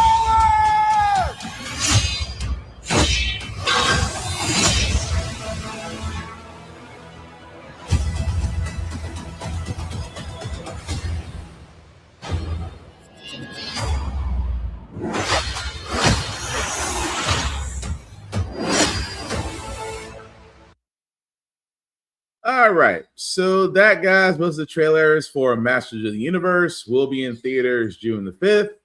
I will say this because, again, I know I'm just not watching it for the second time I've watched it. First time was, I've heard this said across many other platforms that some people believe that this might be a DOA. Some people believe that, this feels like it's honoring, it's honoring the roots of it all. And some people are indifferent. So before I add anything to it, TL, I'm gonna start with you because you're our guest. What'd you think of the trailer? I'm indifferent. I had a conversation actually on VGA this week where we talked about Master Universe, and I just had to be frank. It's like I have no nostalgia for He-Man at all. I don't. And like the thing is, with where we're at now, we have the money and the technology to go into those weird worlds. I don't like this. I don't like this whole, oh, we gotta take it to the real world. We have to ground it, because like, then what's the point of having Hulk Hogan in a Conan suit with his magical changing cat? Like, I don't care if we're in New York City, because like at the end of the day, like it just doesn't make any sense. Like we have the money now where we don't need to do these movies set in like the real world, only so you can get like a him joke out there. Cool. Which is hilarious. And I love it so much. Cool. You got the pronoun joke. And again, like people got mad about it. Dog, his name is He-Man. He is just pronouns. Like, yeah. I'm happy for the people that get it. I'm probably not tapped in on this. I look at it this way. If it does well, Brave Star the movie. You don't want Brave Star the movie. You don't want Brave Star the movie. We say that, and then we get, hear me out, Ghostbusters the movie. Yeah. No, the film. If you're going, I will burn the city down. They break up the Filmation Ghostbusters with that giant gorilla. Absolutely. What do you got against Tracy? No. I will. I'm sorry, Joe, Tafari, y'all guys' opinions. I think the Skeletor looks fine. I'm hoping he actually talks and isn't just all roars and grunts. It's Jared Leto. Do you know who Skeletor is? Jared Leto is playing Skeletor. Yeah, that's what I'm just like. Did y'all give Jared Leto another role and said he is not allowed to speak? I'm sorry, that was loud. I mean, I'm looking forward to it because, in all honesty, jokes aside, this could also give us a She-Ra movie. True. I know that they had a She-Ra spinoff on Netflix, right? I know that She-Ra spinoff was fantastic. Fantastic.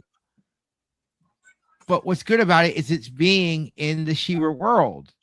Yes. She-Ra, it just doesn't work with She-Ra being in the real world, and He-Man doesn't work with He-Man not being in He-Man's world. Well, I mean, we can also don't forget in He-Man lore, his mom is an astronaut from Earth that crashed on Eternia. So it does make sense to hide He-Man from whatever. Presumably, we may even see them take Adora.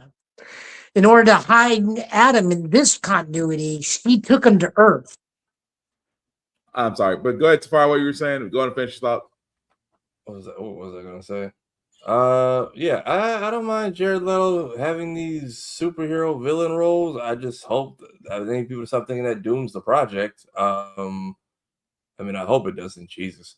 But yeah, I don't mind it being grounded either. If they're just like, hey, I mean, they could start with that crash land on Eternia, found her way home with a baby and said, hide him here. But I'm also curious what they're going to do with the rating for this, because it looks like it could go either or. Seems like it's teetering on 13. Probably. Because again, they want kids to watch this. So yeah, I don't see this getting PG-13, them cursing or anything. At least not in English. It may be cursing in Eternian. That could be the workaround. It's always that we will destroy you, because they couldn't say kill back in the 80s. Although so I will say I am looking forward to seeing Idris Elba as Man-at-Arms. Yeah. I will say this for my part of this. I just think it was a bad trailer cut job. I think because let's be honest, if the trailer's good, people are gonna watch it. If the trailer's bad, you kind of hack your audience right there, because if the trailer doesn't bring them in, chances are they're not gonna see the movie. I think they missed a wonderful opportunity with the MGM logo not having Battle Cat right there in the MGM logo. Yeah. I really think they missed an opportunity with Jared Leto Skeletor not being the Skeletor from the Until We Meet Again. You miss some opportunities to actually introduce but I wouldn't want it too meme heavy. Well, it doesn't. Well, I'm just saying, just that, because again, Jared Leto playing Skeletor. Jared Leto played Joker in Suicide Squad. He played Morbius in Morbius. He was actually not too bad as Ares in Tron Ares. Like Tron Ares is actually a watchable movie. I still gotta watch that. But I've heard the same thing. Some people said they did love him in Tron Ares. House of Gucci, he was fine in that too.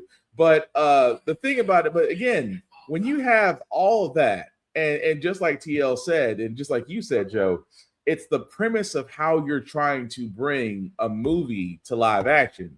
And it's a certain way of doing that. And your trailer cut job for this really wasn't that done well. Especially, don't get me wrong, seeing Man of Arms, seeing Eternia, I do like the fact that a lot of it was very detailed, even the sword. But your cut job would suggest that this movie is not going to be what we think it is. And I think that's doing a disservice. Now, do I think there's going to be more trailers as we get to June 5th? Probably. But let's be honest, this is going to be rated to kids. There's toys and stuff they're going to want to sell. So it's not going to be above the PG-13 rating. How did Demetrius like this, by the way? The long story short, he just said mine's bigger. He's pulling out. We may need context for TL because he doesn't know who we're talking about. So Demetrius is Hellspawn cosplay, friend of ours and friend of the show. He actually was the one that did the He-Man cosplay to the point to where they actually did an action figure of him. To which on his Facebook post, he has said action figure against the He-Man action figure, talking about the trailer, and he said, "Oh, they did a good job, but mine's bigger." As in his action figure is about an inch taller than the current He-Man, but his man, which I'm going to admit, the man works out probably more than me and Joe combined. But but let's just say he fits the profile to be He-Man. But but no, going back to that, like I said, I still want to give it a fair shot. I think Hasbro is trying their hardest. I really do think they're trying their hardest, especially with trying to bring gems from the 80s. Although some gems, I hope they don't do. You mean like Gem? I'm about to say their gem was awful. I will say this about Gem. Gem can be done right. And I'm not the biggest Gem fan. I know Geek by Heart, Showquo, and others in our podcasting group, they are Gem fans. I know my knowledge of Gem is very limited and low reaching. You can get away with attempted murder if you fail. I mean, listen, you could have done a good Gem movie. You just do K-pop Demon Hunters, less demons. That's the part. And that's the part I was getting to. The one caveat I will give that Gem movie is the after credit trailer with, was it Kesha? I don't remember. Where they come and find the Misfits and they did them correctly. I don't remember watching that movie. I saw it once and that was it. No, I only went and saw the ending thing because they says like the Misfits are at the end of the movie, and I went to YouTube and saw the end. It's like, no, that works.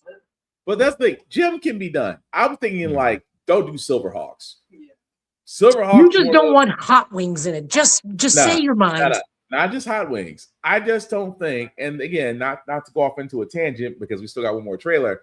I just think that Silverhawks was done in animation, and that's all you can do.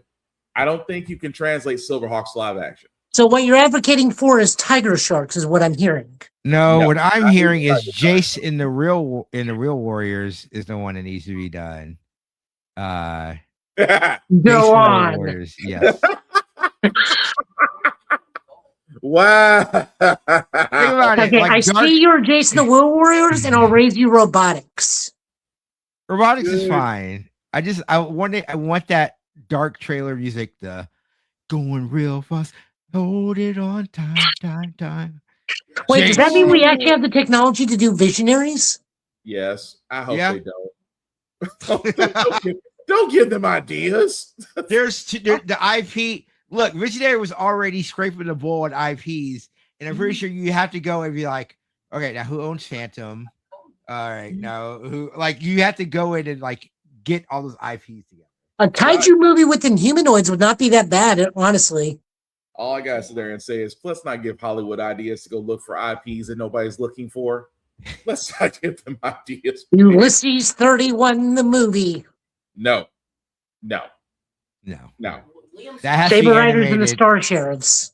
Really, no. That'll get that movie. Rude Dog and the Dweebs, starring Chris Pratt. Nah, he's not that. I was gonna say Fang Face, starring Chris Pratt. Oh, yeah, there we go. You win. Good Lord. Our last trailer that we got, guys. That's gonna be in my head for a while. The Drac Pack. Street Frogs, starring Chris Pratt.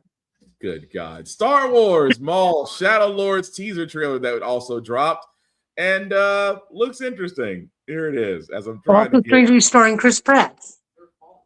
We're not, don't do that.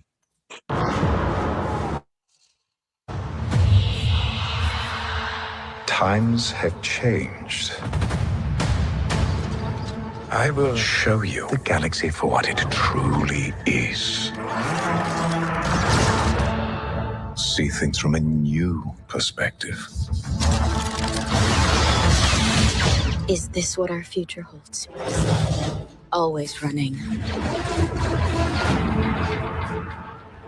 I invite you to look more closely. What are we dealing with? Good question. And I offer you an opportunity.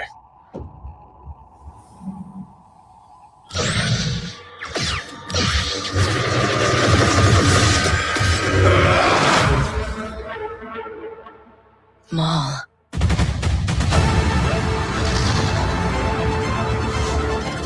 We have all been made to suffer. We survive,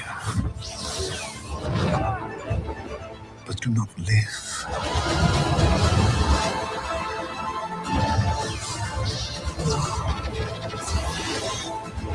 The Emperor wants you dead.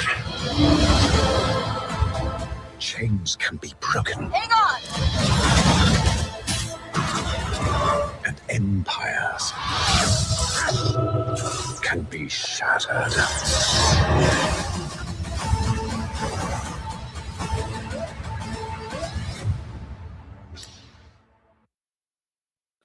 All right, so that was again Star Wars Maul Shadow Lord. As you can see, will be streaming on Disney Plus April the 6th.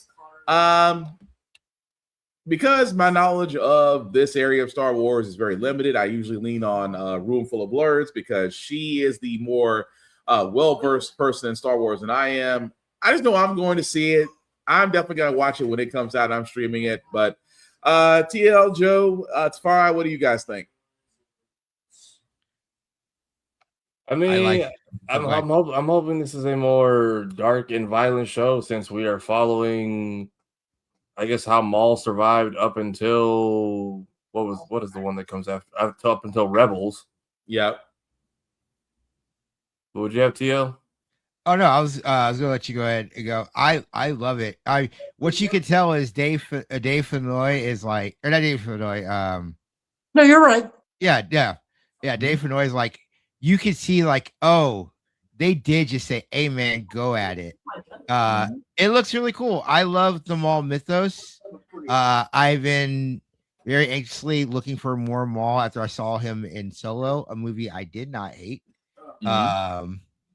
And yeah, I mean, I think Maul's such an interesting character, and I think like if we're going to follow a Sith, especially like a defected Sith, I think this is probably the one to follow. Like, I'm very excited about this. Okay, Joe, Tafara. I mean, at this point, we have almost a direct line of continuity from the Phantom Menace till his death with this show. Yeah.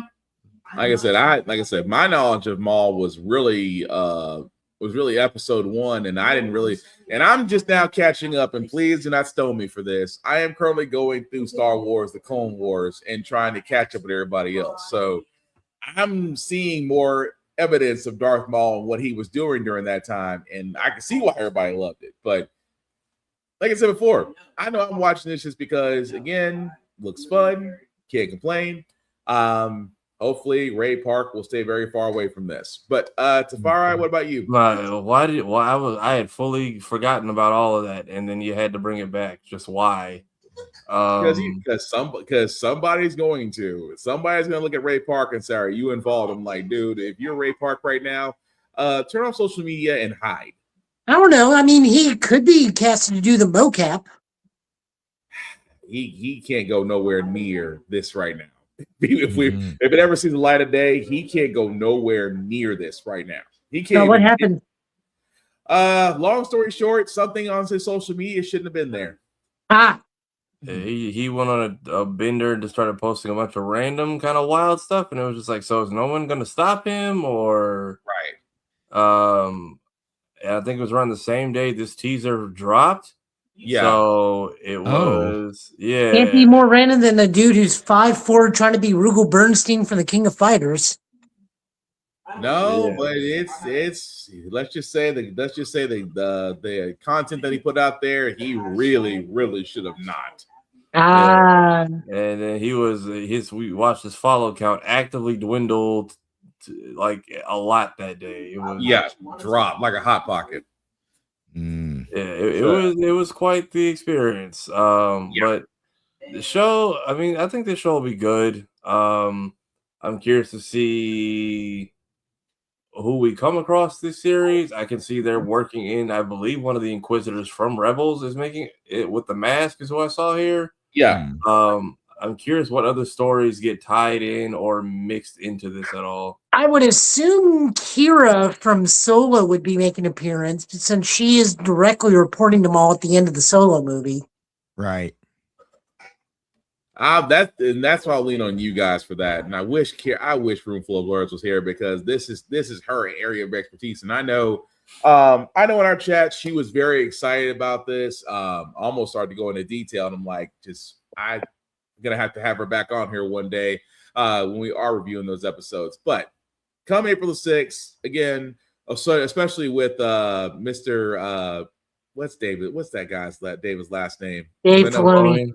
Thank you. Dave Filoni and the other person were just named the presidents of LucasArts. So all in good hands in the world of Star Wars. So I can't knock that. So that being said, our only bit of news that we have before we go into our anime and TV reviews and call it a night just comes from the world of PlayStation. Literally, big guys, if you have PlayStation Plus, why? Because Microsoft hates us and wants to jack up the prices.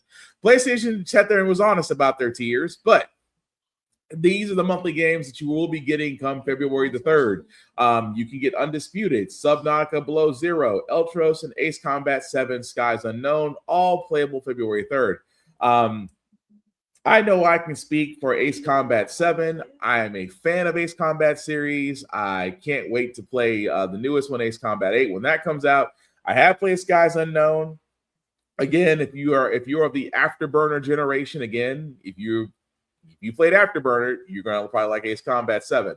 Undisputed boxing. It's been a while since we actually had a good boxing game. I did play Undisputed. It is fun to play. So if you are a boxing fan, again, hop on it. Can't complain about that. Can I play as Makinochi Ippo? No. Then I ain't playing it. Well, the one game that does have him, you know what? I'm gonna leave that alone because that goes to you can always make him in Fight Night. Like he is like fully makeable in the Fight Night games. No, but true. But I'm talking about the fact that Ippo should literally have a modern boxing game. He does. No, modern as in up to date, not the import. That's the thing I didn't like. That's not my fault. That's the thing I didn't like because I'm just like from people finding out about Ippo and then finding out that his manga and his anime, the manga is still continuing, by the way. His last US game was on the Switch. Right. And it was one of the launch Switch titles. But that was the thing I just didn't understand. For that to be about a boxing game, like I haven't had that much fun with a boxing game like that since Raid to Rumble Boxing back in the Dreamcast. That says a lot.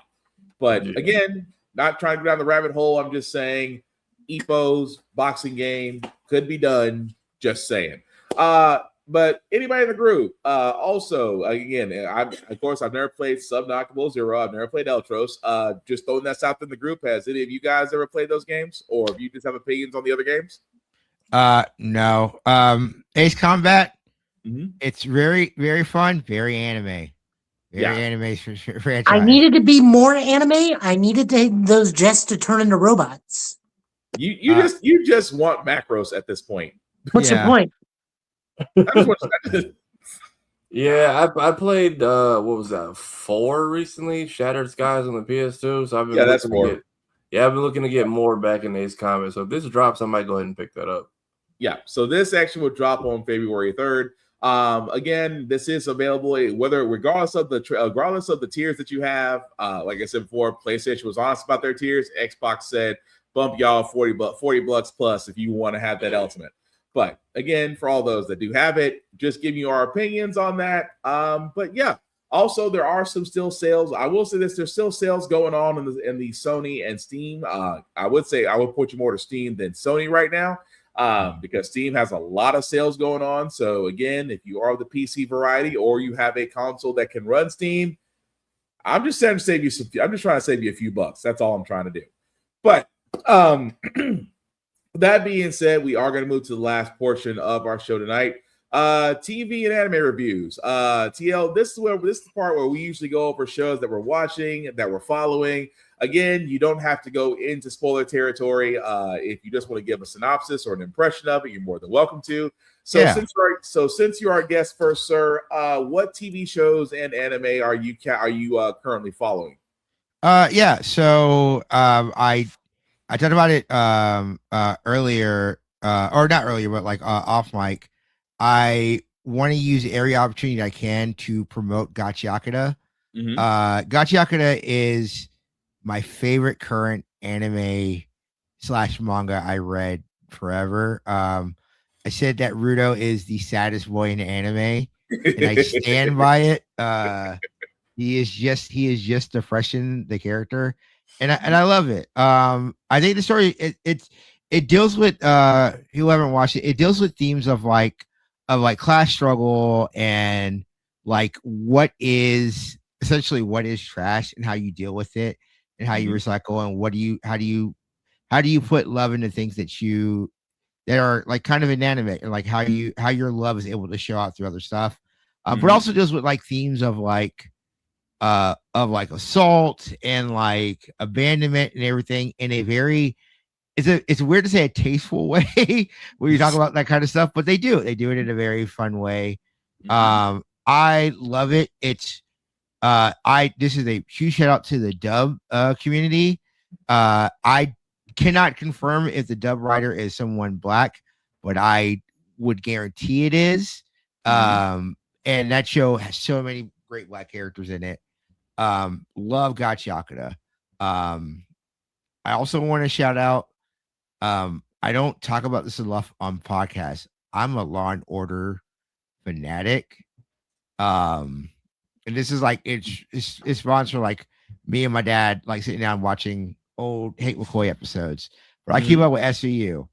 So the last episode, I'm not fully spoiling the episode, but in SVU there is a recurring villain. It is this child named Henry, who's played by one of the Gallaghers in Shameless, the youngest one, not the black, not Liam, but the youngest one, Gallagher. So his first episode, it turns out he is a serial killer and he tries to kill his family. He ends up going into juvenile detention, and then in his next episode after that, this is like around 2020, he is getting released from jail. He goes back to finish off his sister, gets arrested, and then while he's in court, he tries to put a pencil through Sonny Carisi's ear. It's wild. And then this episode, it was kind of finishing the story. where the officer that she said the last time she saw him, she said, if you come after me or my family, she's married to Carisi, I'll kill you. Episode opens with someone breaking into her house. So it's a really great whodunit type thing. If you like a case closed or like any kind of detective story, highly recommend it. And then last recommendation, Wake Up Dead Man, Knives Out. I think it's my favorite Knives Out film. Oh, so it's better than Glass Onion? Yes, it's better than Glass Onion. I don't know if it's better than Knives Out for me. I still have to sit on that. They're all classics. I want to stress that. They're all certified classics, but I really loved Wake Up Dead Man so much. Yeah, I am a fan of the Knives Out series and Benoit Blanc and Mr. Daniel Craig playing Benoit Blanc. But yeah, I haven't seen it yet. That's one of the things I was hoping to watch this weekend was Wake Up Dead Man. But I'm sorry, I didn't mean to cut you off. Any other TV anime recommendations that you had? Just one other recommendation, and then I will open up the floor. Free Run Beyond Journey's End. I love Free Run. If it wasn't for Gachiakura, Free Run would have been my anime of the year last year that I got into. I really love Free Run. That second season is really good. And I would be remiss if I didn't say this. Maki Slit, they animated Maki Zen and slided through her whole crew like it was nothing. She slid through them like a hot knife through butter. It was almost a 1-to-1 scene from Kill Bill. Kill Bill, yeah. Kill Bill, the Crazy 88s. Yeah. I stand Maki Zenin, fuck the Zenin clan, fucked him as a she said fucked him as a record label and a crew. She slid on all of them and I loved every second of it. Yeah, so that's it. That's all I have. All right. Joe, what about you? TV anime recommendation, sir? Kamen Rider Zets is going exactly where I thought it was this week. That girl's gonna get a belt, if not already have a belt by the end of the episode. Yep. Digimon Beat Break is just killing it. It is. This week was dark as shit.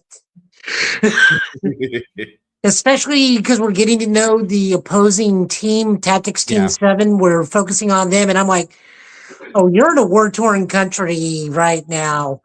Oh, you just lost you lost your friend directly in front of you. Yeah. Okay, yeah. Also, by the way, you're in Canada. Here's Moosemon. No. Also, shout out to the dub on that. The dub of Digimon Beat Break is insanely good. Again, Zeno Robinson. Shout out. That's my dog. He is so good. So good. Okay. The new Ronin Warriors anime continues to impress me to no end, and it be hilarious at the same time. If you're not watching the new Ronin Warriors, you got to watch the new one. It is a direct sequel to the original one, happening 30 years after the original series. So, and including the original voice actors. Yeah, my shout out to the homie Bruce Wayne Brady.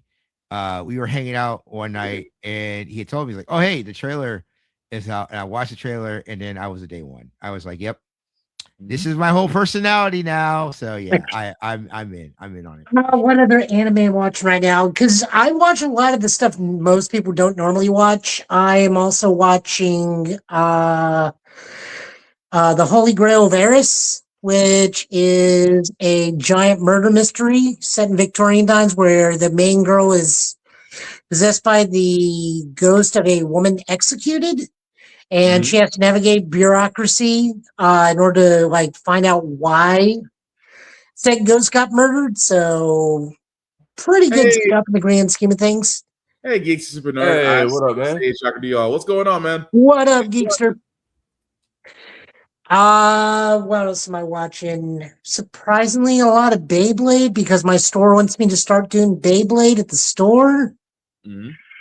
So I'm watching Beyblade X, which is not bad. And for once, spinning tops are not causing natural disasters on a constant basis. So that's satisfying to a degree because they're just spinning tops at the moment. We haven't like gone to confront God with spinning tops yet. Other than that, it's just normal stuff. I'm waiting for the new Space Sheriff Gavin to come out. I only got like 2 weeks. I think it starts in 2 weeks. 2-3 weeks. We get new Space Sheriff Gavin, which means 2-3 weeks, Super Sentai comes to an end and is put to sleep for a little bit. Gotcha. Okay. Tafara, what about you, sir? Hey, Fire Force is wrapping up. I want to say in the next 10 weeks, so that season's been pretty good. Shinra's grandma can go straight to hell. Yeah, Maki Zena, we got one more for you. I haven't even watched new Jujutsu Kaisen because the worst thing about the show is the fucking fans. Yep. Like I had to do so much. Like I'm not rewatching anything. I just went and like had to Google why last week went the way it did, and I was like, you know what it is? They don't do flashbacks, but at the same time, they want you to just retain info they told you like 2 seasons ago, and just so the fact that like she is now on the same level as Toji. Because I guess her and her sister sharing a soul is like the ultimate no-no for just being born in that world. Pretty much. But now I guess they're the big 3 clans are down to the big 2. And I thought Homie here was going to be our big bad this season. He got killed on a side quest. Right. Brother, I am someone who read the manga. One, I hate JJK fans because I had to read the manga because boy, do they love to spoil shit. I've never seen a group of people so hell-bent on making sure nobody else enjoys the series. I don't know. You do have the My Hero fans. No, they are worse. JJK fans are like worse. Every fandom has terrible traits, whereas all the terrible traits join JJK. That's the problem. So it's so when they gave us a huge ass word salad on the first episode. And folks are just like, oh, why don't you just pause it? Oh, you have to pause it. You couldn't catch all that. No, you gave me like a paragraph in an awkwardly part of the screen, then they like zoomed in on the words like attack, block, yada, rule, this, and it's like, how much? If you wanted to go see that in theaters, you had to be pissed. Insane. What you saw was a Star Trek command log and said, "Here, memorize this in 10 seconds." Yeah, but I mean, it's one of the things like.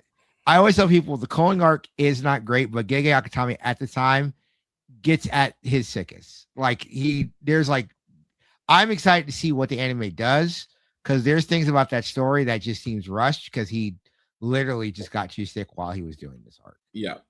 I'm sorry, Tafari. What else? Yeah, I'm sorry about that. No, you're good. Yeah, Jujutsu Kaisen was great, but like finding out about like Maki and Toji and that her and Fushiguro are cousins and that he knows he's Zenin now, I'm like, okay, so filling in the blank and then Yuji's mom or not mom, and then all of that and the memes that have come out of it. So it's a lot.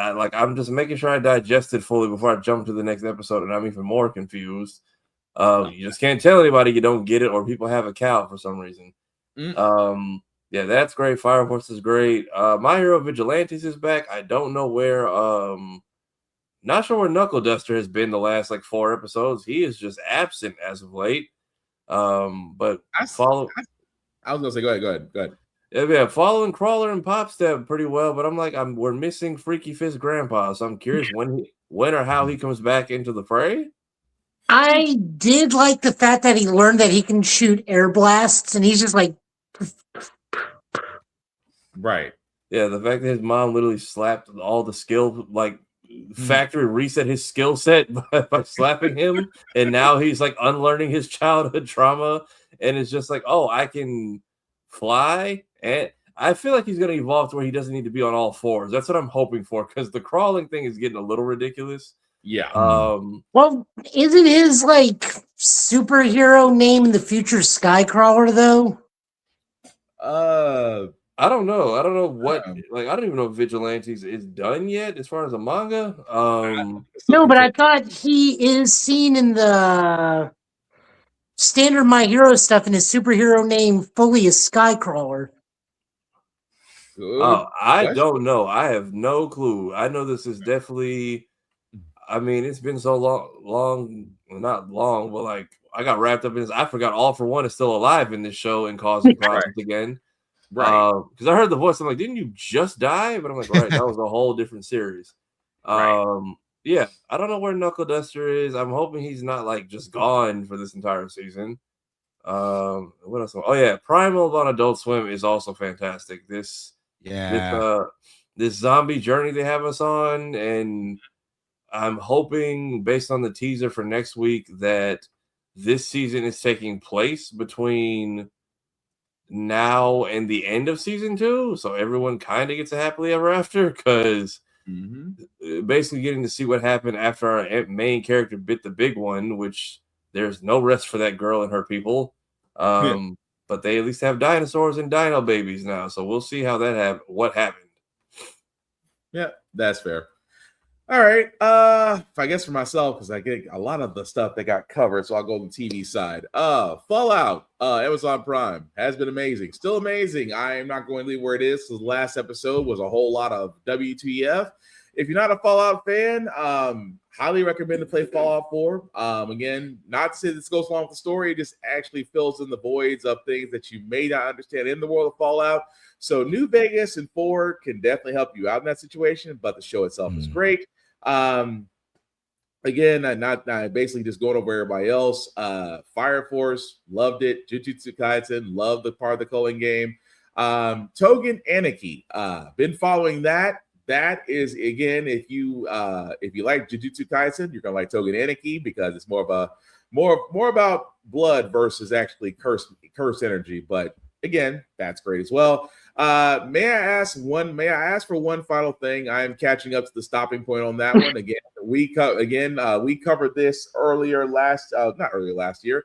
We covered this starting mid last year, where again, basically to sum this all up, imagine a woman with hands and the ability to control time. And I do mean hands. If you haven't seen it, please watch on Crunchyroll. Princess Roll Barbarian. Yeah, you will not be disappointed about me. I ask for one final thing. Still catching up on Beat Break. Like Joe said, that's been great. Other shows, because again, outside of Fallout. Oh, I was going to ask, did you finally get around to watching Sentenced to Be a Hero yet? Yes, and again, thank you for reminding me. Sentenced to Be a Hero is also another good one on Crunchyroll. I've been hearing a lot about it. There's only like what 2-3 episodes out right now. 3 episodes. Well, the first episode's an hour long, and then we got 2 normal episodes. Okay. Right. So yeah, Sentenced to Be a Hero. Thank you, Joe. Sentenced to Be a Hero is definitely good because it goes right into the action, explains the story at the end. But episodes 2 and 3, again, freaking great. Cannot complain about any of those. Again, just to repeat on what Joe said about Kamen Rider Zets. If you haven't watched it, again, great. It's exactly what Joe said. It's going to wind up being a third rider. Also, Wonder Man. Although for those that haven't seen it, it is a refreshing, different telling of the character. Ben Kingsley and Yadada in there. Again, great 8 episodes. Be careful about Doorman. I will say this. Doorman gives you Black Mirror vibes. You will not understand it until you watch it. But if you haven't seen Wonder Man, definitely recommend seeing that as well. Outside of that, everything else is kind of on a pause. I caught up on Windbreaker, caught up on Dr. Stone. Dear God, the Americans in that freaking... Yeah. Dear God, the Americans. Apothecary Diaries. I am making my way through that. Still fun to watch that one as well. Everything else is still kind of on a stopping point. Rise of the Shield Hero, Kaiju number 8, Dan, Sakamoto Days. Tojima Wants to Be a Kamen Rider. If you have not seen that, it is not for kids. Man, but watch it. I will say I did skip last week's episode, and I don't think I missed anything outside of another character from Air Gear. Yeah. Or not Air Gear, Air Master. Yeah. Makes another appearance, confirming that yes, this is happening in the same world as Air Master. This week's episode was damn good. Yeah. But again, Tojima Wants to Be a Kamen Rider. Fun to watch, not for kids. But yeah, that's basically what I've been catching up on. Like I said, if you've been watching, if there's anime or TV that you like or recommend, and just stuff that we haven't mentioned that you think people should see, please let us know in the comments what you think, because we're trying to expand horizons, guys. We're trying to get out of these bubbles that a lot of us can be in as anime and TV fans. So again, like Joe said, he finds things that people may not know about, and brings to the rest of us, as well as Tafari and myself. And like I said, others like TL may bring up shows or animes that we may not know about. So definitely let us know. Fern is one of the best. Say what? I said Fern is one of the best. I'm a big Fern fan. See? I have cried so many times watching Freerun. I love that show so much. Yeah. But outside of that, guys, outside our reviews, that's pretty much what we have today.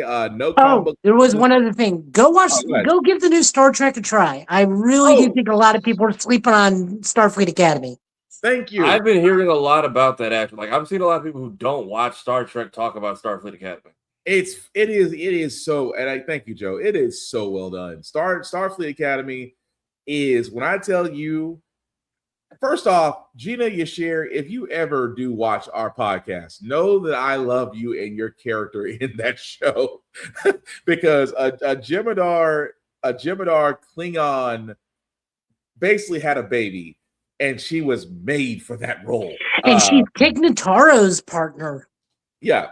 So again, if you haven't seen Starfleet Academy on Paramount, I know with Paramount, I know. I don't think it has to do that as Paramount. I think a lot of people don't like Discovery for whatever reason, so they just instantly do not like this series. And I hate doing this. I really do. They hate woke Star Trek, even though they realize Star Trek's been woke since its inception. Yeah. So they're like, this week's episode is about the Klingon pacifist character and how he's dealing with the fact that Kronos is gone.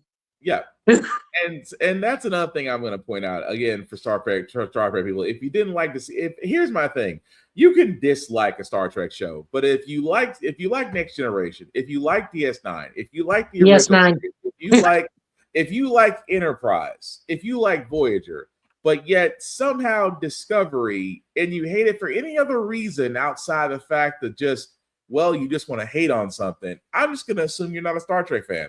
And I'm not trying to be a gatekeeper, because that's something we do not do on this show. But honestly, how could you hate any Star Trek series when they have the common core basis in all of them? Well, it's okay if you don't like Enterprise a little bit. I like Enterprise. What's wrong with Enterprise? You're ending the show, so that's why we're not. But I would love to come back and talk to you about that specific subject. I am a Star Trek guy. I have not watched Starfleet, but like the L. So the L in my name is LeVar. My mom named me after LeVar Burton. I am true to this. Like this is my thing. I love it. Okay. We could have a whole episode. I'll tell you what about Enterprise. I'll tell you what. Give me 1 point. Give me 1 point you make, and I promise down the line, once we do have a Star Trek discussion, I will bring you back, and you can unload both barrels. But give me 1 point. I think that Enterprise, for it to be the first thing, does a horrible job of onboarding Starfleet at all. I think it does a terrible job of doing that first thing. That's not going into the captain. It's not going into I think the rest of the crew is bad. It's just as a project. If you are if you are creating this, this is a bad first project in inception, of Starfleet. It is a bad first project. And that's I can concede to that. I can. But also the ending pretty much says F you to everything. The only reason why I know I can do a whole episode, I have a PowerPoint that I have worked on with a friend about how this is a bad series. So I'll tell you what, I'm ready for that. I'm ready. I'll tell you what. I will say one good thing about Enterprise. Mm-hmm. The poll. Dear God. I'll put this way, TL. There's gonna be if I will come up we will come up with a show one time where she's going to be airing out grievances of shows. I promise I will keep you in mind, because number one, you said you got a PowerPoint. I've got to see this PowerPoint that you have. But I promise I will bring you back, because number one, I want to hear more about this, and number two, I want to see that PowerPoint. But we do need to wrap it. We do need to wrap it up. And again, TL, thank you so much for being on our show. Yes, thank you so much. We certainly do appreciate it. And again, hopefully you've had fun. We didn't bog you down too much. No, I wanted to, because I feel I have a motor mouth. I talk a mile a minute, and I talk a lot. So you're in good company. I do want to thank you guys. And I do say this, like, I do mean this genuinely. I really love that there are avenues like this show. I think that it's important to have more diverse shows, because Nerd of Spaces always gets pigeonholed into like these small white insular spaces that kind of like talk about things, and like to have a more diverse group talking about these things is so important. I think you guys do a really great job. I'm so honored and proud to have a small taken a part of the show. I enjoy coming back. I would love to come back on. I would love to talk to you guys about One Piece, my true love that I will cry when it dies in a year or two. But it's happening. You're in good company. So you are in good company, sir. But I'm sorry. Go ahead. Well, yeah, but I just want to say I do thank you guys so much. I love hopping on and doing this stuff. I'm so bummed I couldn't do this earlier, just with like how crazy last year was. But I absolutely would love to come back and do more. You need to drag Chris with you next time. I would love to grab Chris. I think Chris would love to come and do a show, especially like a show like this. He would love to hop on and do something like this. Definitely open invite to him and Chris, but I'm sorry, to yourself and Chris. I'm speaking in third person. But with that being said, as we're signing off, we do let the guests go first. So TL, we usually gonna put you on spotlight first. And with that being said, if anything that you're plugging, want to let people know about, things of that nature, feel free.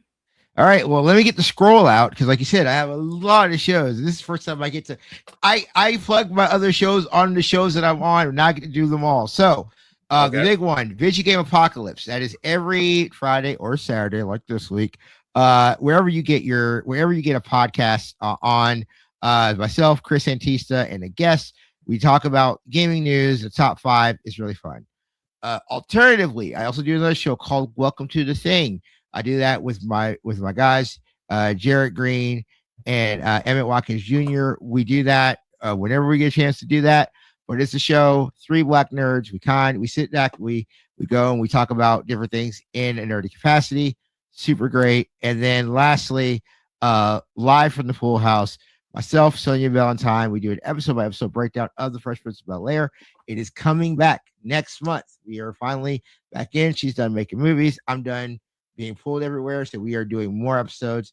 That is coming up. And also patreon.com/lasertime. I've announced it previously. I would announce it here as well. I have taught Chris and my buddy Emmett into doing episodes, to do an episode by episode breakdown of the Boondocks that I'm tentatively calling Fear of a Black Podcast. I am very excited about this. I cannot wait to break down the Boondocks. It's one of my favorite shows. I love Aaron McGregor. So that's all the stuff. All right. And also he can also, like TL said, he can be found on practically everywhere. I know I found him on YouTube. Joe found him on Patreon. So like I said, booked and busy is always a great thing. I'm gonna throw this to the man, the myth, the legend, because he's everywhere. Tafara, I want people know what you're doing and what you're up to, sir, because I was trying to find your Azura Wrath clip. I wasn't fast enough. Let me see. It probably is on Instagram. You're trying to see how far a father's going to go because someone made his daughter cry? Oh no, that's not the reason why it needs to be played. Only to get reincarnated, and I guess they die again, and we get left on a cliffhanger for like 14 years. Thanks, Capcom. No, remember they did that they did the worst thing possible. They gave you the true ending as DLC. Right, but after the true ending, it goes like 170 million years later or something crazy, and it shows everyone reincarnated as New Yorkers for some reason. Surprisingly, in the Street Fighter universe continuity. Yeah, so Chun-Li is a cop. Which is true.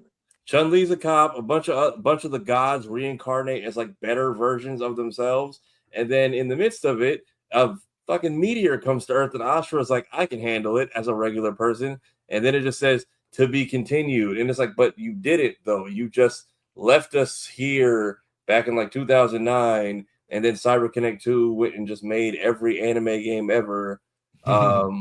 Which, I mean, good for them. That was a big boost in their career because it went, I think the first Storm game came out, and then they made 2, 3, and then they became the model for anime fighters. But yes, I've been doing my January marathon where I play a different retro game while walking a mile every day on my walking pad.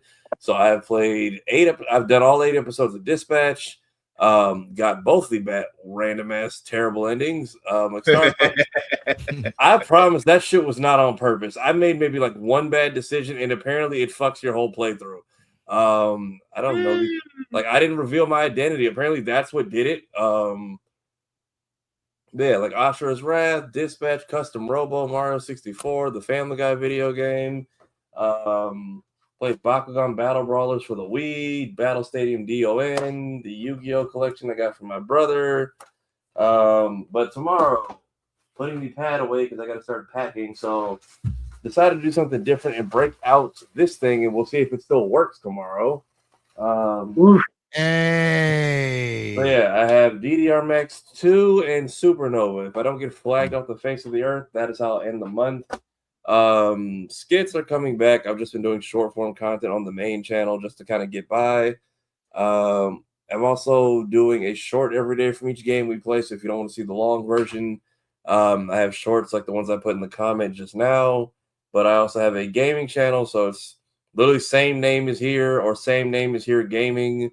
If you go to one channel, you can find the other. But that is about it. Our other podcasts are on break. Yeah, stuff that we'll go through on the outro. Trying to help Blurred Station advertising, NAACP stuff. We can get to that at the end. But that is about it for me. Yeah, because I was trying to show your video with you being the screen, but StreamYard said bump that. So if you've never seen Tafari play a game, and I have to play this because number one, it put me in tears. He's playing Ashura's Wrath. Now keep in mind, this is the chopped up version.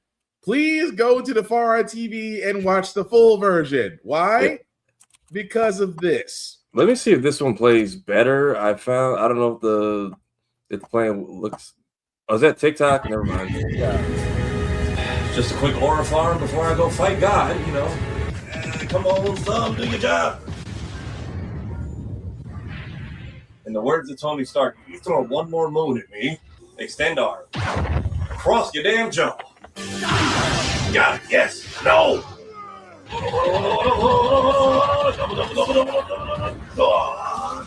Hey, look, that's his true form. God is a fraud. Oh, Lord, it's Black Freezer. Hold on. Wait. Hold on. Ah! Nope.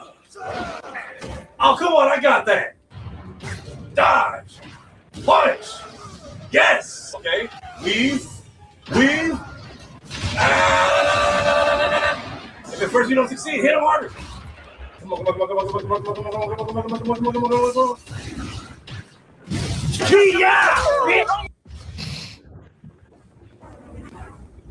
I want to see you do this on the dance pad.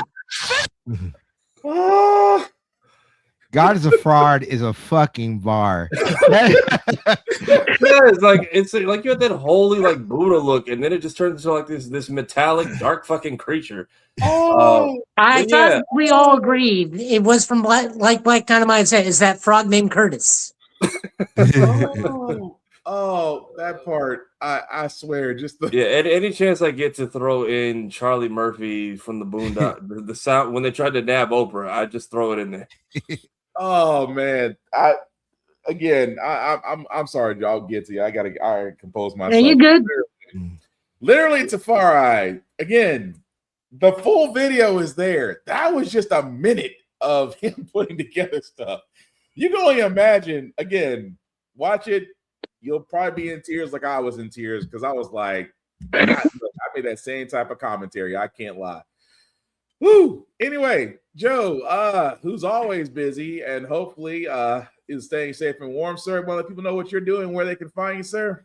I'm at work a lot right now because Middle Tennessee is basically being really confused for what many people think is Antarctica.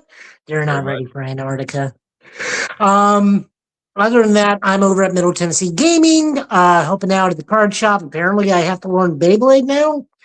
So I have to understand what the hell a Brush Pegasus 360Z is. And I'm still wondering if that's something I saw Exhibit Pimp out at some point. Other than that, I am also doing a secondary podcast because I love Laser Time so much. This is a cheap plug for TL. That they used to have a comic book podcast called Cape Crisis. So for the Laser Time community, I started my own, definitely not Laser Time podcast called Laser Print, which covers comics. Okay. Please don't sue. I did nothing. Hey, I always tell people, you can do whatever, like getting an idea from us is germane to anything. Like as one half of Laser Time right now, I don't see any issue with that. I give you a blessing to make. Hooray! So we're on a small break right now, only because I have no power. So I've been doing like 30, 45-minute episodes covering comics for the week. If power comes up by next Wednesday or Thursday, it will be a double-length episode, but I'm just covering comics. That way people know what's going on in books. It is my hope that I can influence someone to go and buy a book because I truly believe every comic book can be somebody's first story. We just won't be covering Batman because that man doesn't need help selling a book. And as always, fuck Hal Jordan. Look, I'm petty. I am. I do not like Hal Jordan. We know. I mean, TL's right. The two greatest Green Lanterns are always going to be John Stewart and Kyle Rayner, but you know. Well, hold on. Time out. I never. All right, zoom out. We're doing this. Kyle Rayner. I very much have been very. I do not. Okay, we can't do it. We're closing the show. I don't mind. No, the show is closing. We're closing out, but go ahead. No, it's okay. We'll discuss that another time. I mean, he's up there in the top 3. It can't be Simon Baz because all he does is has a gun. No, that's fair. But what else? Other than that, no. It's just I'm doing this. Ultraman ended, so me and Tafari at some point have got to pick back up Ultra Watch. But it's just me and him are so busy right now and everything. And like I said, a lot of what I'm doing right now is contingent on power, so I can't even stream gaming at the moment. But no, on that, I'm just trying to live life. I got to figure out what I need to buy at the grocery store tomorrow since I technically don't have a fridge. Garbanzo beans. Straight up. You got some power issues out there or what? Yeah, he's Right now, I literally only have power in my bedroom, my bathroom, and my closet. My living room and my kitchen or have no power. Yeah, we're still or power so low only the fridge light comes on, but not the fridge motor. We're still thawing out over here too, so I feel it. Yeah. Mother Nature has slapped us, and well, if you're living in Middle Tennessee, you realize how they do power grids.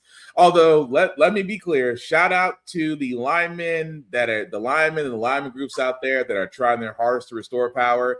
Let's call it spade a spade. The linemen that were allowed to work. Yes, the linemen that were allowed to work. But that's a whole nother thing in Nashville because we did have a whole bunch of volunteers that did want to go, but they were turned away by NES. But we still want to give those that brave the weather because changing out transformers, power lines, and swinging below weather is not for the faint of heart. But we do want to show our love and respect to them guys. But to NES executives and those type of people, bump y'all. But go ahead, Joe. Go support your local game stores. Go support your local comic book stores. We got ours in Rick's Comic City. We got my personal store that I work at, so definitely going to be showing bias to that. So go check out Middle Tennessee Gaming. We're over in Bellevue. We're doing all sorts of stuff this weekend. We're doing D&D onboarding one-shots. We're doing all-day casual commander. For Card Fight Vanguard, we're doing the Lyrical Monasterio release, which is not a set for me because it's nothing but high school girls, and I refuse to play anything with they're not an adult woman. So I refuse to have one of those people try to explain to me. It's like, but they're cute. It's like, no, they need to be of at least 21 years or older for me to take interest in them in card game form. If they're not over 30 in real life, they're not for me.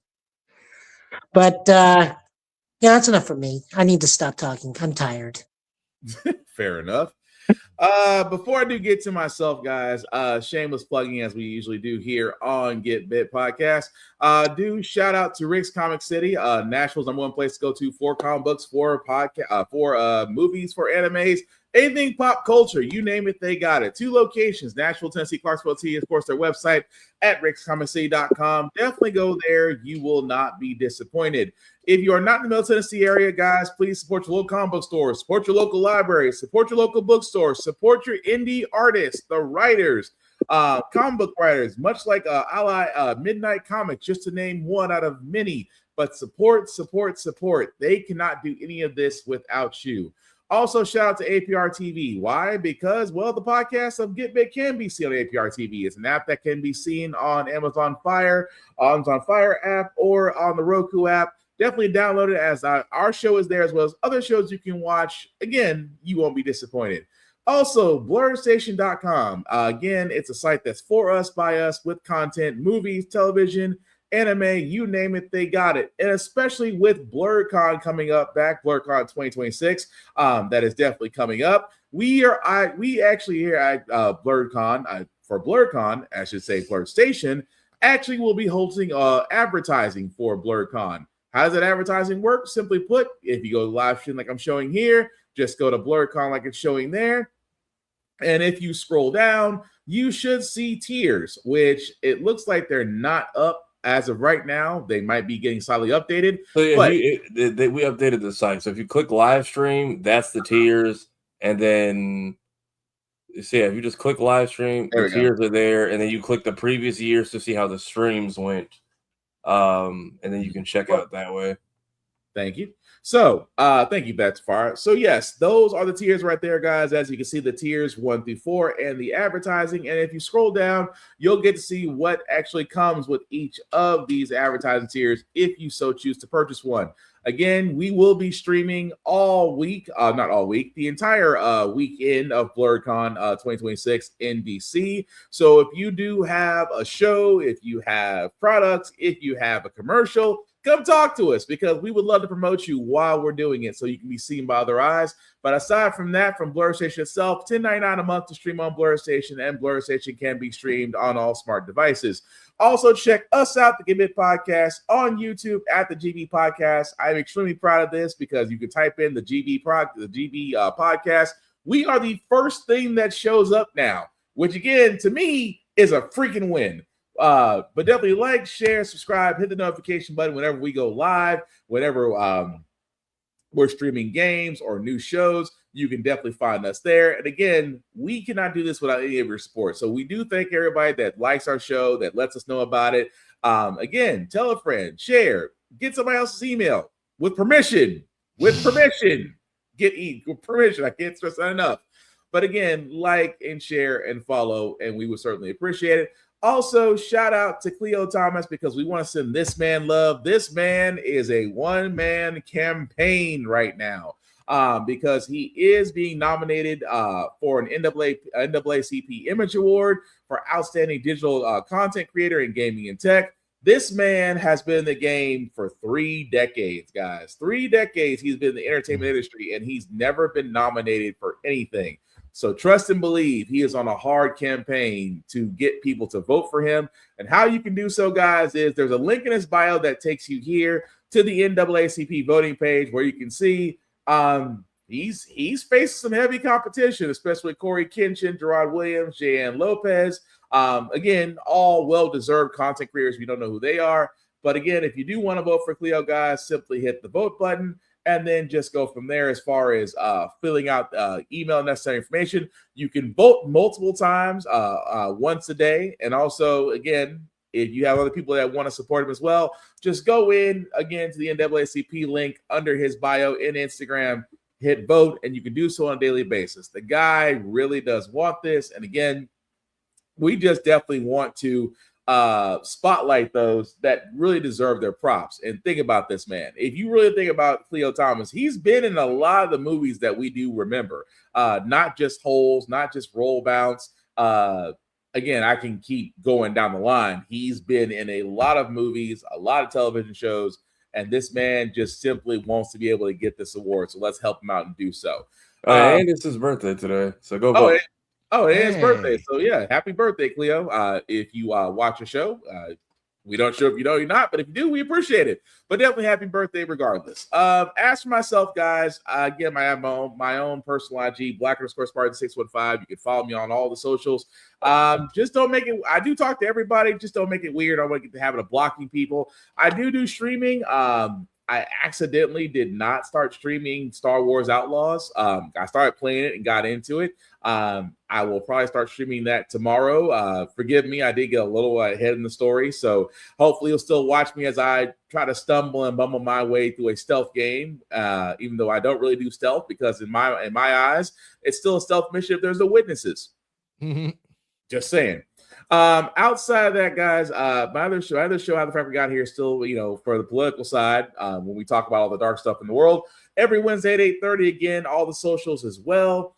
Outside of that, guys, as we wrap this up, we do again want to thank everybody that watched, that liked, that shared, let people know that was live. We appreciate it. It is the weekend, guys. Also, if you, again, we are still facing Mother Nature. Mother Nature is still hitting us with the snowstorm. We're getting snow here in the South. I do understand that the Upper East and course the Carolinas, they might get hit with a little bit more than snow. Guys, even though it's the weekend, even though it's winter time, even though winter is still not letting us go, please make smart decisions. Don't go out unless you absolutely have to. Be careful on these roads. 4-wheel drive does not mean you can drive in anything. I'm just saying. Sometimes use your head before you have to use your insurance. I'm just throwing that out there in case you do got insurance, because we all know how that feels when you don't have insurance and you wreck. Just saying, be smart, make smart decisions. Outside of that, cons are popping back up. The con rules still do apply, guys. Rule number 1, respect the cosplayer at all times. Cosplay is not consent. Please treat people like human beings. It's not that effing hard. Rule number 2, hygiene. I cannot stress this enough. Clean clothes, brush your teeth, wash your ass, wash your clothes, use mouthwash, use shampoo. Go easy on cologne. It's not a replacement, and native deodorant doesn't work. Again, guys, especially with the fact of flu case and everything else going on in the world, take care of yourselves before you go into these cons, because these cons can sometimes have a lot of space, sometimes a sardine can. Nobody wants to smell your funk and immediately point you out. Just saying, be nice, be kind, be clean. And the last one that I have for myself, that I have for everybody else, guys, please talk and share your fandoms. Invite people to your fandoms. Don't gatekeep, don't toxic, don't be a dick, and you won't get jumped.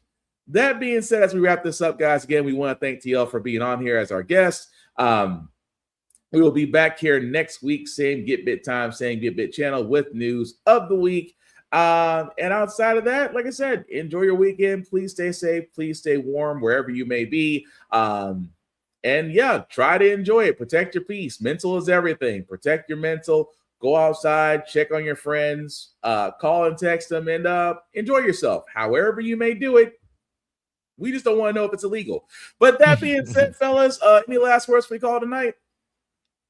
Nah, like you said, protect your chickens. I stand by that. You gotta protect your mental chickens. Protect your chickens. And just be kind to everybody. Yep. Joe, Tafara? Find what brings you joy and just hold on to that.